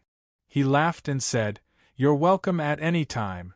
The Big Brother King on the mountain back looked deeply at Li Zixuan and said nothing. Then, he left with Kongingda. Suddenly, only Li Zixuan and Li Daozong were left on the road. Marquis Yong'an, you seem to have a big prejudice against the One Nation's envoy? Li Daozong smiled and looked at Li Zixuan with his hands behind his back. Li Zixuan was startled and replied, "Last September, the Imperial Court's fleet was ambushed by the One Nation in the Southeast Sea. Dozens of Navy soldiers and many innocent people were killed. Now that the One Nation's envoy has come to Chang'an, do you expect me to be polite to them? I've already restrained myself by not drawing my sword directly." Li Daozong shook his head disapprovingly and said, "Last year, the Imperial Court's fleet was ambushed by the One Nation in the Southeast Sea. But now, the One Nation's Crown Prince has personally sent the head of the bandits to the Tang Empire and compensated the Imperial Court with a large amount of brass and silver. I think this is already very sincere, right? Why does Marquis Yong and still want to pressure the Big Brother on the mountain back?" In Li Daozong's mind, the One Nation was just a small place. Although they had accidentally offended the Tang Empire, this little brother had already come over and sincerely admitted his mistake. He even gave compensation. The Tang Empire, the most powerful country in the world, naturally had to show its magnanimity and forgive him. Li Daozong felt that Li Zixuan was a little narrow-minded by not letting go and persistently forcing the Tang Empire's crown prince. "Your Highness, the One Nation's people are like young tigers.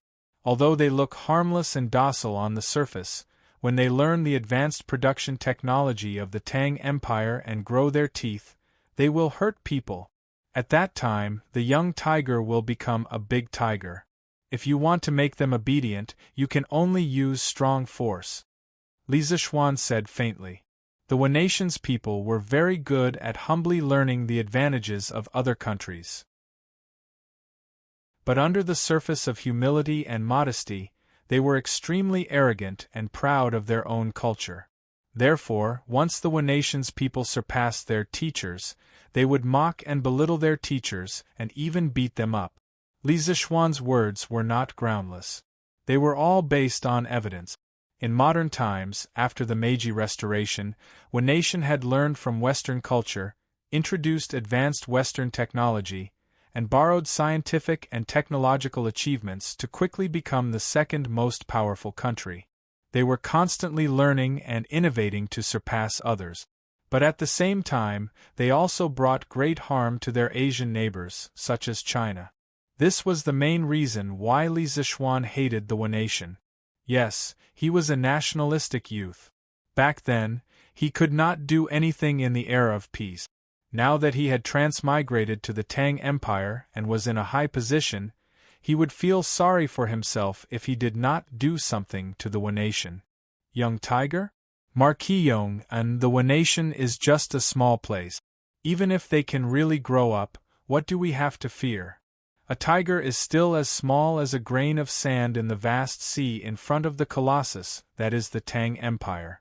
A mayfly trying to shake a tree is like a moth flying into a flame. Only death awaits. Although Li Zixuan's words sounded reasonable, Li Daozong had followed Li Er to the north and south in the first half of his life. How could he, who was arrogant, take a small Wu nation seriously? Chapter 12:11. Li Xiaogong didn't think much of the Wu people, but Li Zixuan wouldn't let his guard down. He felt that the Wu people were more threatening than the Turks in the north. Therefore, even if Li Er blamed him for what he did today, he wouldn't regret it. But the good thing was that Li Er didn't have a good impression of the Wu people because of the loss of dozens of Tang navy in the Wu last year. Naturally, he wouldn't blame him for it. The fact was that Li Er allowed the mountain-back elder brother to visit Yanhuang College because he wanted to maintain the demeanor of a great country and not be criticized by Confucian apologists for being stingy. He wasn't worried that the mountain-back elder brother would be wronged in Yanhuang College. He was worried that the mountain-back elder brother would see some secrets of Yanhuang College, such as the telescope and the college's laboratory. Li Zixuan's actions today could only be said to be exactly what Li Er wanted. Your Highness, the Marquis of Yong, seems to be very unfriendly to us. Chang and City, in a room of Honglu Temple. Yoko Ono bowed slightly and whispered to the mountain-back elder brother. Back when Li Xiaogong led the army to exterminate the Suo family in Feiniao, there was no longer any dispute over the next ruler of Wu. Although the ancient empress hadn't officially appointed the mountain-back elder brother as the crown prince, his subordinates had already begun to call him the crown prince. At first, the mountain-back elder brother would correct them, but after a long time, he was too lazy to do so. Or rather, he was used to it. I can see that too.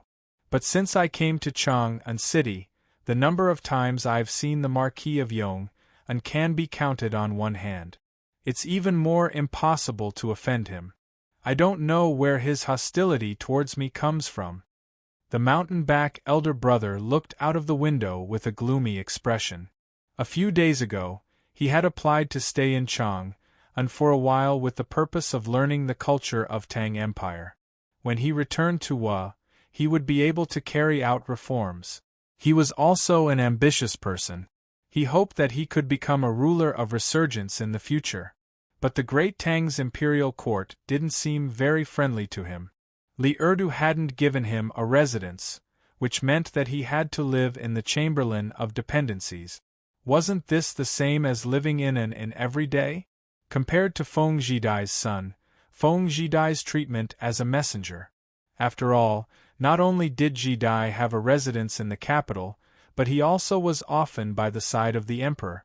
Your Highness, the problem might be that you rarely meet the Marquis of Yong and you. Yoko Ono's eyes flashed as she cupped her hands. Back when Su was sent people to assassinate Li Xiaogong in Feiniao City, Yoko Ono almost had a large piece of his scalp cut off during the chaotic battle. Although he had already recovered from his injuries, the center of his head was bald and no longer had any hair, making him look somewhat comical. How? The big brother king looked at Yoko Ono. He held back his urge to laugh and asked. This subordinate has heard that the Han officials are very particular about reciprocity. If an ordinary person wants to invite a high-ranking official to do something, it is impossible for them to not send some generous gifts. Therefore, in this subordinate's humble opinion, Your Highness should prepare some gifts for the Marquis of Yong, and to build a better relationship. The next time you visit Yanhuang College, your treatment will be much different. Yoko Ono cupped her hands and explained with a wise face. The big brother king on the mountain back suddenly understood. He clasped his hands behind his back and said, "It seems that I didn't think it through. Then Yangzi, help me think, what is suitable to give the Marquis of Yong? And it's said that he's the person who makes the most money in the Great Tang, so he probably won't care for gold or silver. What should this prince give him?" When Yoko Ono heard this, he was instantly worried. He frowned deeply and thought for a long time before finally saying, "Your Highness, this subordinate believes that since the Duke of Yong doesn't lack money, then he definitely lacks women. I heard that he only has one wife. Why don't we give him 2 Yamato beauties? He must have never seen the beauties of our Yamato people, right? The big brother king on the mountain back's eyes lit up and said excitedly, Good, good, good. Immediately send a letter to the Empress and request for 2 of the most beautiful and pure women in Japan. Yes. Yoko Ono hurriedly left to carry out the order. Only the big brother king on the mountain back was left in the room.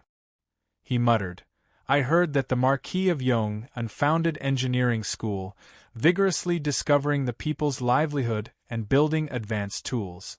This is the knowledge that Japan needs. This prince must obtain it. Hudong Road, Lan Province, outside Ifong County. Old Master Han, this official has already informed the owners of Willow Village, Nanping Village, and Kaiyang Village in advance. They should be waiting in Willow Village right now. Let's go over first. Old Master Han, you can also take a look at the villages. A middle-aged official wearing a green official's robe sat in the same carriage as Han Li. The middle-aged official had a kind expression and didn't have the air of an official on his face. If it wasn't for the green official's robe, people would probably mistake him for an ordinary citizen. Thank you for your trouble, County Magistrate Wang. This Han can't thank you enough. Han Tianhu clasped his hands and thanked him sincerely. That's right. After many days of traveling, he had already arrived at the border of Lan Province. Once he arrived at the county, he immediately found the county magistrate of Ifong County, Wang Chengxing. The Wang family rose from Taiyuan. Within 100 miles of Taiyuan, the surname Wang was considered a big surname. Although Wang Chengxing wasn't a direct descendant of the Wang family of Taiyuan, he was more or less related to them. Haha. What are you talking about, Master Han? This is my duty. Why should I thank you? Don't worry, Master Han. In a while, the owners of the 3 villages will definitely not make things difficult for you. This official has already sent my county's deputy to greet them. County Magistrate Wang said with a smile. Although Han Tianhu was just an ordinary citizen, he didn't dare to slight him at all. What a joke! Who would dare to slight the father-in-law of the Marquis of Yong'an? Last year, Li Zixuan sent Fu Bin to Ifong County to look for ore. He offended the son of the county magistrate of Ifong at that time and was imprisoned. Later, the provincial governor of Lan Province was furious and sent people to arrest the county magistrate and deputy of Ifong County. Only then was County Magistrate Wang transferred over to be the county magistrate. Now that Li Zixuan's father-in-law was here, he naturally had to take care of him carefully. Moreover, the day before Han Tianhu's arrival, the current head of the Wang family of Taiyuan, Wang Yu, had sent a message to him, telling him to take good care of him. If there were any mistakes, he would be expelled from the Wang family. Therefore, Wang Qingxing was just short of worshipping Han Tianhu as if he was his ancestor. Thank you for your kind intentions, County Magistrate Wang. However, business is a matter of mutual consent. I don't like to force people. If the owners of the 3 villages are willing to sell, the price will naturally be negotiable. If not, I will think of other ways. I hope County Magistrate Wang won't use extreme measures because of this. Chapter 12:12. Although Han Lijing now had the support of Li Zixuan, the current favorite of the imperial court, he would never rely on his son-in-law to be arrogant and despotic outside. On the contrary, he was even more cautious than before, fearing that he would cause trouble for Li Zixuan outside. He even cherished Li Zixuan more than Li Zixuan himself. Cough cough. Master Han, what kind of person do you think I, Wang Qingxing, am? I became a grand scholar at the age of 25. Although I don't dare to say that I have many great achievements, I have never done anything to oppress the people. The main families of those 3 villages were all willing. This official definitely did not force them. Wang Qingxing, who was in the carriage, heard Han Lijing's words and quickly defended himself. Han Tianhu cupped his hands and said, "County Magistrate Wang, please don't be angry. I apologize, but I have no intention of slandering you." "Ha! It's fine, it's fine. It's just a misunderstanding. I didn't take it to heart." Wang Qingxing rubbed his chin and chuckled. The carriage continued to move forward and soon arrived at a village. The houses in the village were very old. Some of the families even lived in thatched huts. A small river flowed around the village. The simple old people in the village were sitting in front of the door basking in the sun. The children were running around and playing. In the fields in the early spring, the wheat sprouts were only about an inch tall. It was a lovely green color. It was worth mentioning that there were many rows of willow trees at the entrance of the village. In this season, the willow trees had already begun to sprout. The green color brought a lot of vitality to the village. "Master Han, Willow Village is just ahead. I have an appointment with Master Lu, Master Zhang, and Master Sunday. They are waiting in the village." Wang Qingxing pushed open the window and said with a smile, "And we're finally here. These 2 days have been hard on County Magistrate Wang. After everything is done, I will prepare a table of wine in the city. County Magistrate Wang, you must come." Han Tianhu let out a long sigh of relief. After several days of running around, he felt a trace of exhaustion in his heart. However, when he thought of what he had to do next, his body was suddenly filled with energy. It was all thanks to Wang Qingxing's assistance from the side. Otherwise, if he was alone in this unfamiliar place, it would probably take him a long time just to find the landlords of these 3 villages. "Ha! Old Master Han is too polite. You're welcome," Wang Qingxing said with a smile. After stopping the carriage at the entrance of the village, the 2 of them walked towards the village with 3 to 5 yamen runners. Moments later, the 2 of them arrived at a luxurious house that occupied at least 2 to 3 acres of land. Seeing the painted red door and the tall courtyard walls, Han Tianhu couldn't help but frown. He thought to himself, "The villagers of Willow Village are so poor, but the landlord here lives in such a luxurious house. He probably eats lavishly. I wonder how many people live here." That's right. Although they hadn't met yet, Han Tianhu had already labeled the landlord of Willow Village as an evil person who robbed the people of their wealth. "Greetings, County Magistrate." The servant in front of the luxurious house saw Wang Qingxing walking over with a group of yamen runners and quickly went forward to greet him. Are your old master and the neighboring village's old Master Zhang and old Master Sun in the house now?" Wang Qingxing's face turned serious as he asked in a low voice. At this moment, he became the county magistrate that everyone looked up to. The servant quickly replying to county magistrate, "My old Master Zhang, and old Master Sun are all here. County Magistrate Wang is here. Lulu, sorry for not coming out to meet you." As they were talking, 3 men in luxurious clothes walked out of the courtyard. The fat old man in the lead quickly greeted County Magistrate Wang with a smile. "Lu Shuren? It's you!" Before County Magistrate Wang could speak, Han Tianhu, who was standing behind him, exclaimed in surprise. Who else could this fat rich man be if not Lu Shuren, who had disappeared for almost a year? Han Tianhu had never imagined that one of the estates he wanted to buy was actually one of Lu Shuren's estates. Indeed, the river flows east for 30 years, and 30 years west for 30 years. Every dog has its day. Back then, Lu Shuren owned the Han family manor and the Plum Village in Lantian County. He acted like a tyrant over Han Tianhu and all the other villagers, oppressing and exploiting the commoners. No one dared to voice their anger. Later on, because of Li Zishuan, he was chased out of Lantian County. Who would have thought that this old man would sneak out of Chang and then come to Lanzhou to buy property? But now, Han Tianhu had changed from the Li Zheng, who could be easily bullied, to a rich man who wanted to buy Lu Shuren's manor. The changes in the world were truly unpredictable. Han Tianhu, Lu Shuren, who was greeting County Magistrate Wang with a smile, looked in the direction of Han Li Zheng when he heard the voice. When he saw that familiar figure, his pupils shrank and he immediately exclaimed in surprise. At this moment, his old face had turned from joy to pale, then darker and darker. It was really exciting. You know each other? This time, it was County Magistrate Wang's turn to be surprised. He had wanted to introduce them to each other, but before he could even open his mouth, the two of them were already glaring at each other. It was obvious that there was some enmity between them. Han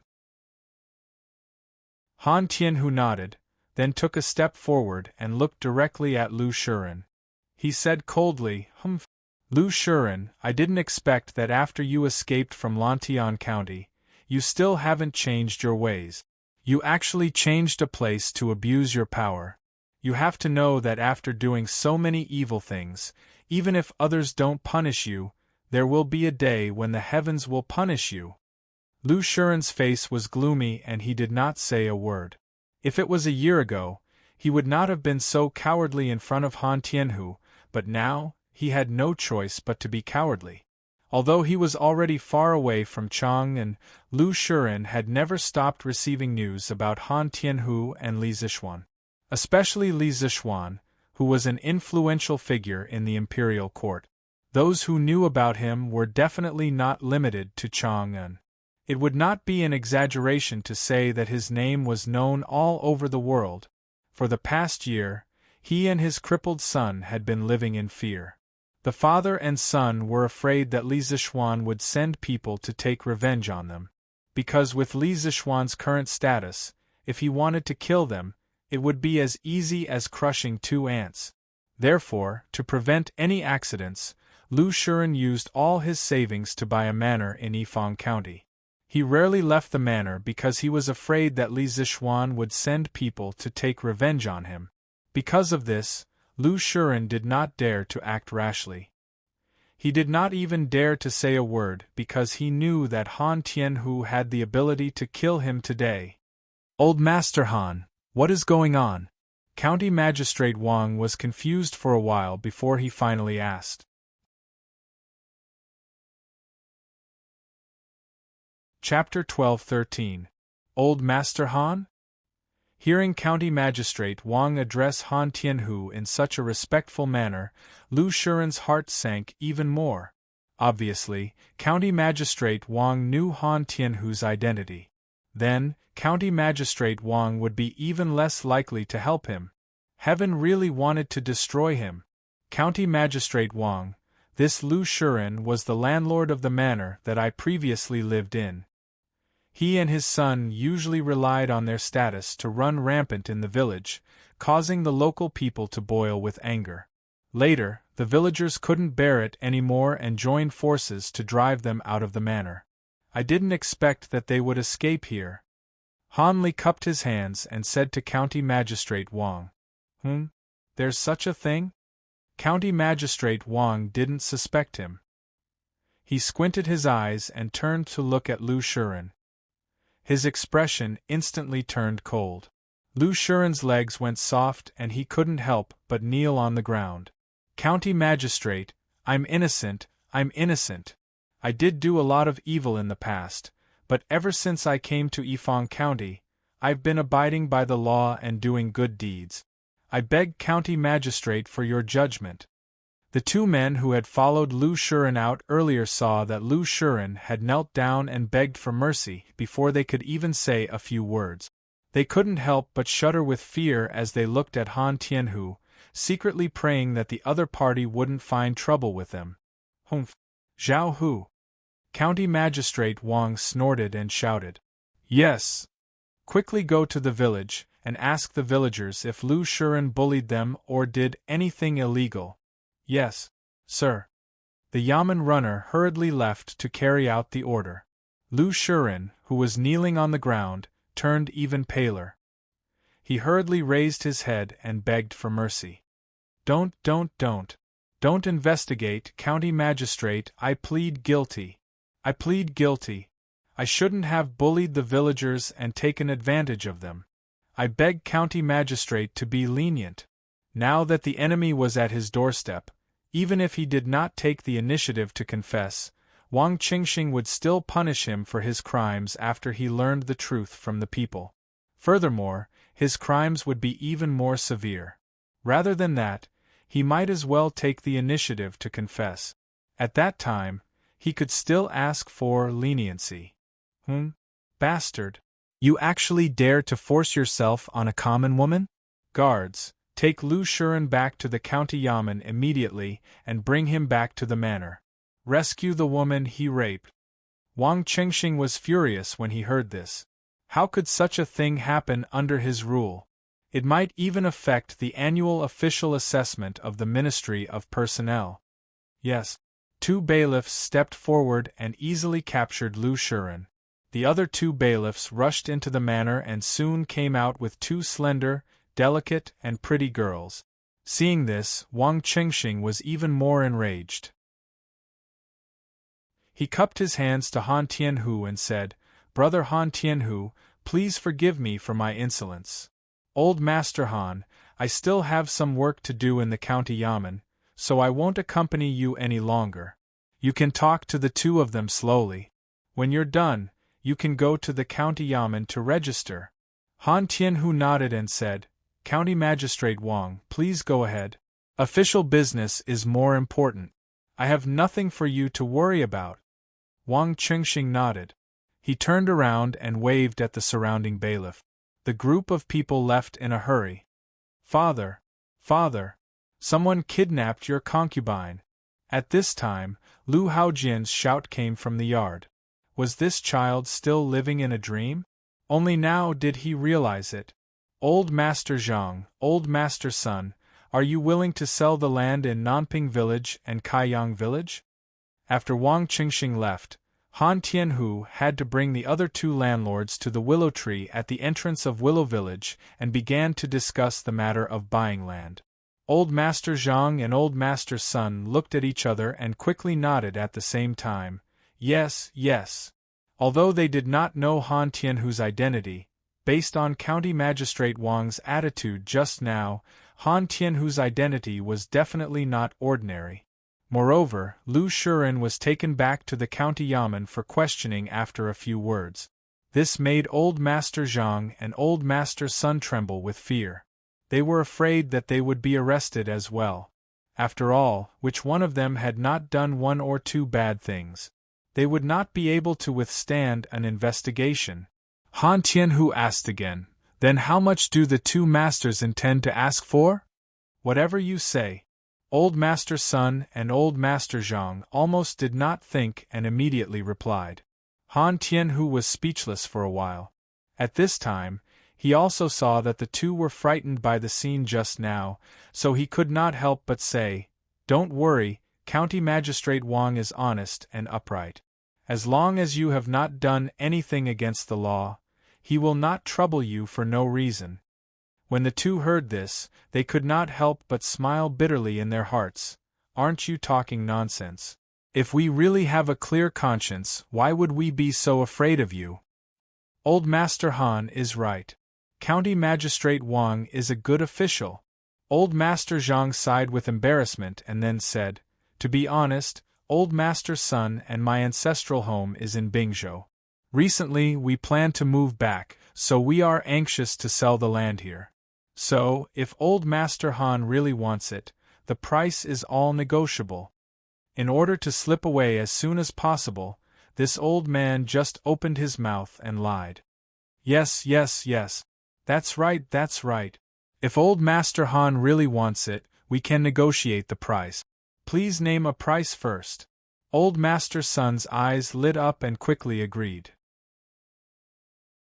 Han Tianhu frowned and looked at the 2 suspiciously, then said, "As far as this old man knows, Nanping Village and Kaiyang Village have a total of 4,000 mu of fertile land.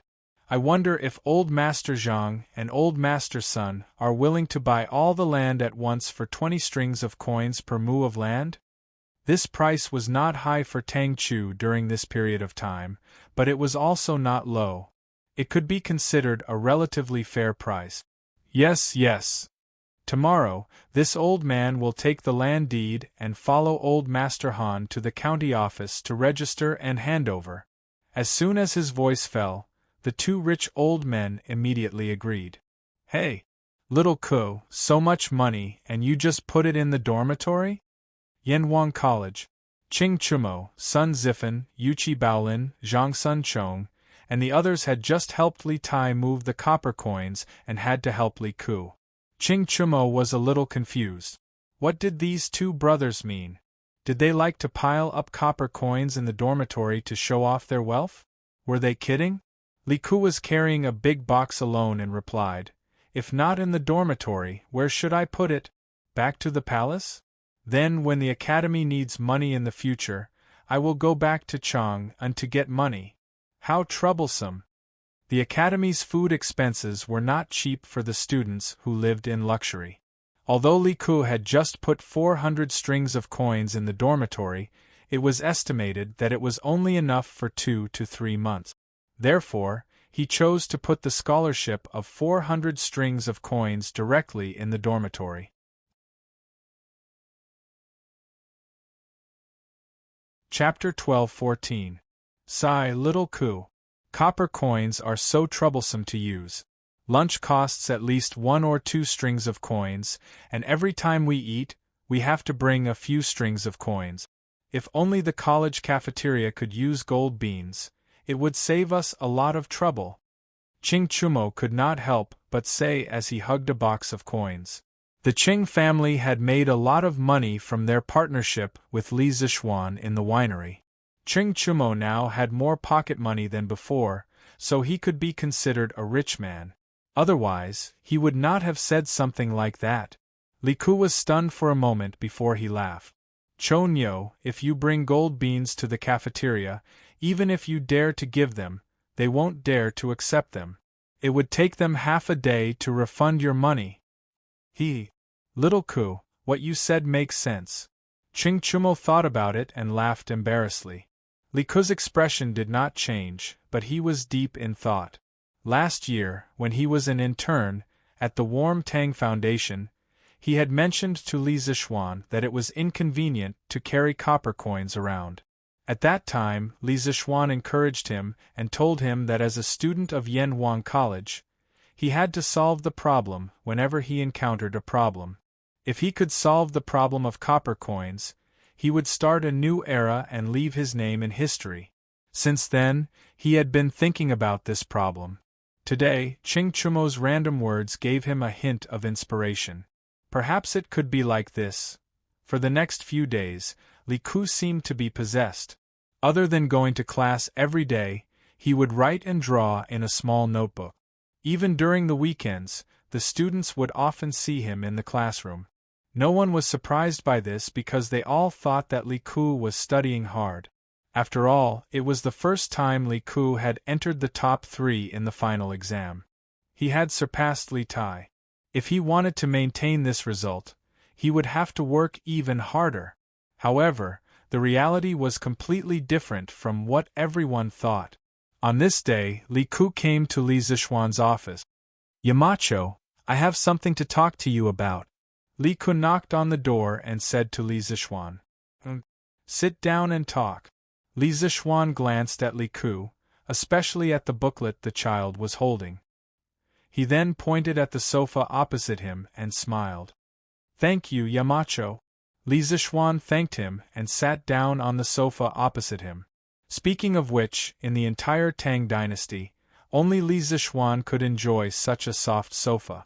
With half of his butt on the sofa, Li Ku organized his thoughts and said, "Yamacho, I've thought of a way to solve the problem of copper coins being inconvenient to carry around." Tell me about it." Li Zishuan looked at Li Ku in surprise. He quickly put down the book in his hand and looked like he was all ears. Li Ku was a little nervous, but he still mustered up his courage and said, "Yamacho, I think that to solve the problem of inconvenience to carry around, we can set up a department in the academy to provide a copper coin exchange service for the students. In other words, the students can take the copper coins and exchange them for paper certificates of the corresponding value in the academy. With these certificates, everyone can go to the cafeteria to eat or to the Gu family's store to buy things. Wherever the academy uses copper coins, these certificates can be used as a replacement. Every once in a while, like the Gu family's store, they can take the certificates and exchange them for copper coins at the academy. This way, no one will lose money and the transaction process will be much more convenient. Yamacho, what do you think of this idea? Li Ku had been talking for a long time, but Li Zixuan still hadn't responded. Li Ku suddenly felt a little guilty and asked, Haha, good. Very good. Li Zixuan suddenly stood up and clapped his hands as he laughed. At this moment, he only wanted to say, show off. Heaven show off. What Li Ku said just now, wasn't it the prototype of banknotes or paper money? His constant guidance to this child had finally borne fruit.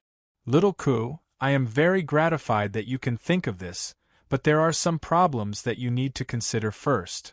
Li Zixuan first affirmed Li Ku's idea, then pulled Li Ku back to reality from the clouds. Yamacho, what other problems do you have? Li Ku stared at Li Zixuan without blinking and asked. Li Zixuan smiled and stretched out a finger. First, you need to think of a way to make the students believe in your certificate and be willing to exchange copper coins for it. After all, they have never seen your certificate before. Why would they be willing to exchange their money for a piece of paper? Second, once the students believe in you and are willing to exchange copper coins for the certificate, you need to think of a way to make the person who receives the certificate believe that you can exchange it for copper coins. This is because the ultimate goal of a businessman is to make money. If they can only make a few pieces of paper in the end, who would be willing to do it? You don't need to worry about the cafeteria, but as for Gu Xiaomao, I can't force him. You have to deal with it yourself. Third, and most importantly, you need to consider whether or not someone will copy your certificate in the future and use it for profiteering. Our Yanhuang College is not big, but it's not small either. If someone forges the certificate, then the losses we will suffer cannot be underestimated. Li Ku listened as he wrote down all the problems that Li Zixuan mentioned in the booklet. After Li Zixuan finished speaking, he was silent for a while before he stood up and cupped his hands. Thank you, Yamacho, for your teachings. As for the first and second points, this student will try my best to make the students and the merchants of the college believe in this certificate. As for the third point, this student is thinking of making the design on the certificate more complicated and stamping it with Yamacho's personal seal. I'm afraid it won't be easy for others to copy it, right? Li Zixuan shook his head and said, Who said that the seal can't be copied? But if this certificate is only used in the college, then it's not impossible. But I hope that this kind of transaction certificate can be promoted to the common people in the future. So, little Ku, you either don't do it or make it impeccable. Make it so that no one in the world can copy it. Li Ku widened his eyes and said in disbelief, Yamacho, you want to let the common people and merchants use this kind of certificate to trade? He never thought that Li Zixuan would play with such a big deal. If the common people could use his certificate, then wouldn't he be creating a new type of currency? Thinking of this, Li Ku's breathing became a little hurried. Seeing Li Ku's reaction, Li Zixuan smiled faintly and said, Why not? Do you still remember what I told you 2 months ago? If you can solve the problem of copper coins being inconvenient to carry around, then you will create a new era and leave your name in history. If you don't let everyone use this certificate, then how can you leave your name in history? You're tuning in to the Phoenix Knights YouTube channel. Don't forget to subscribe and join us on this journey to catch the most captivating stories.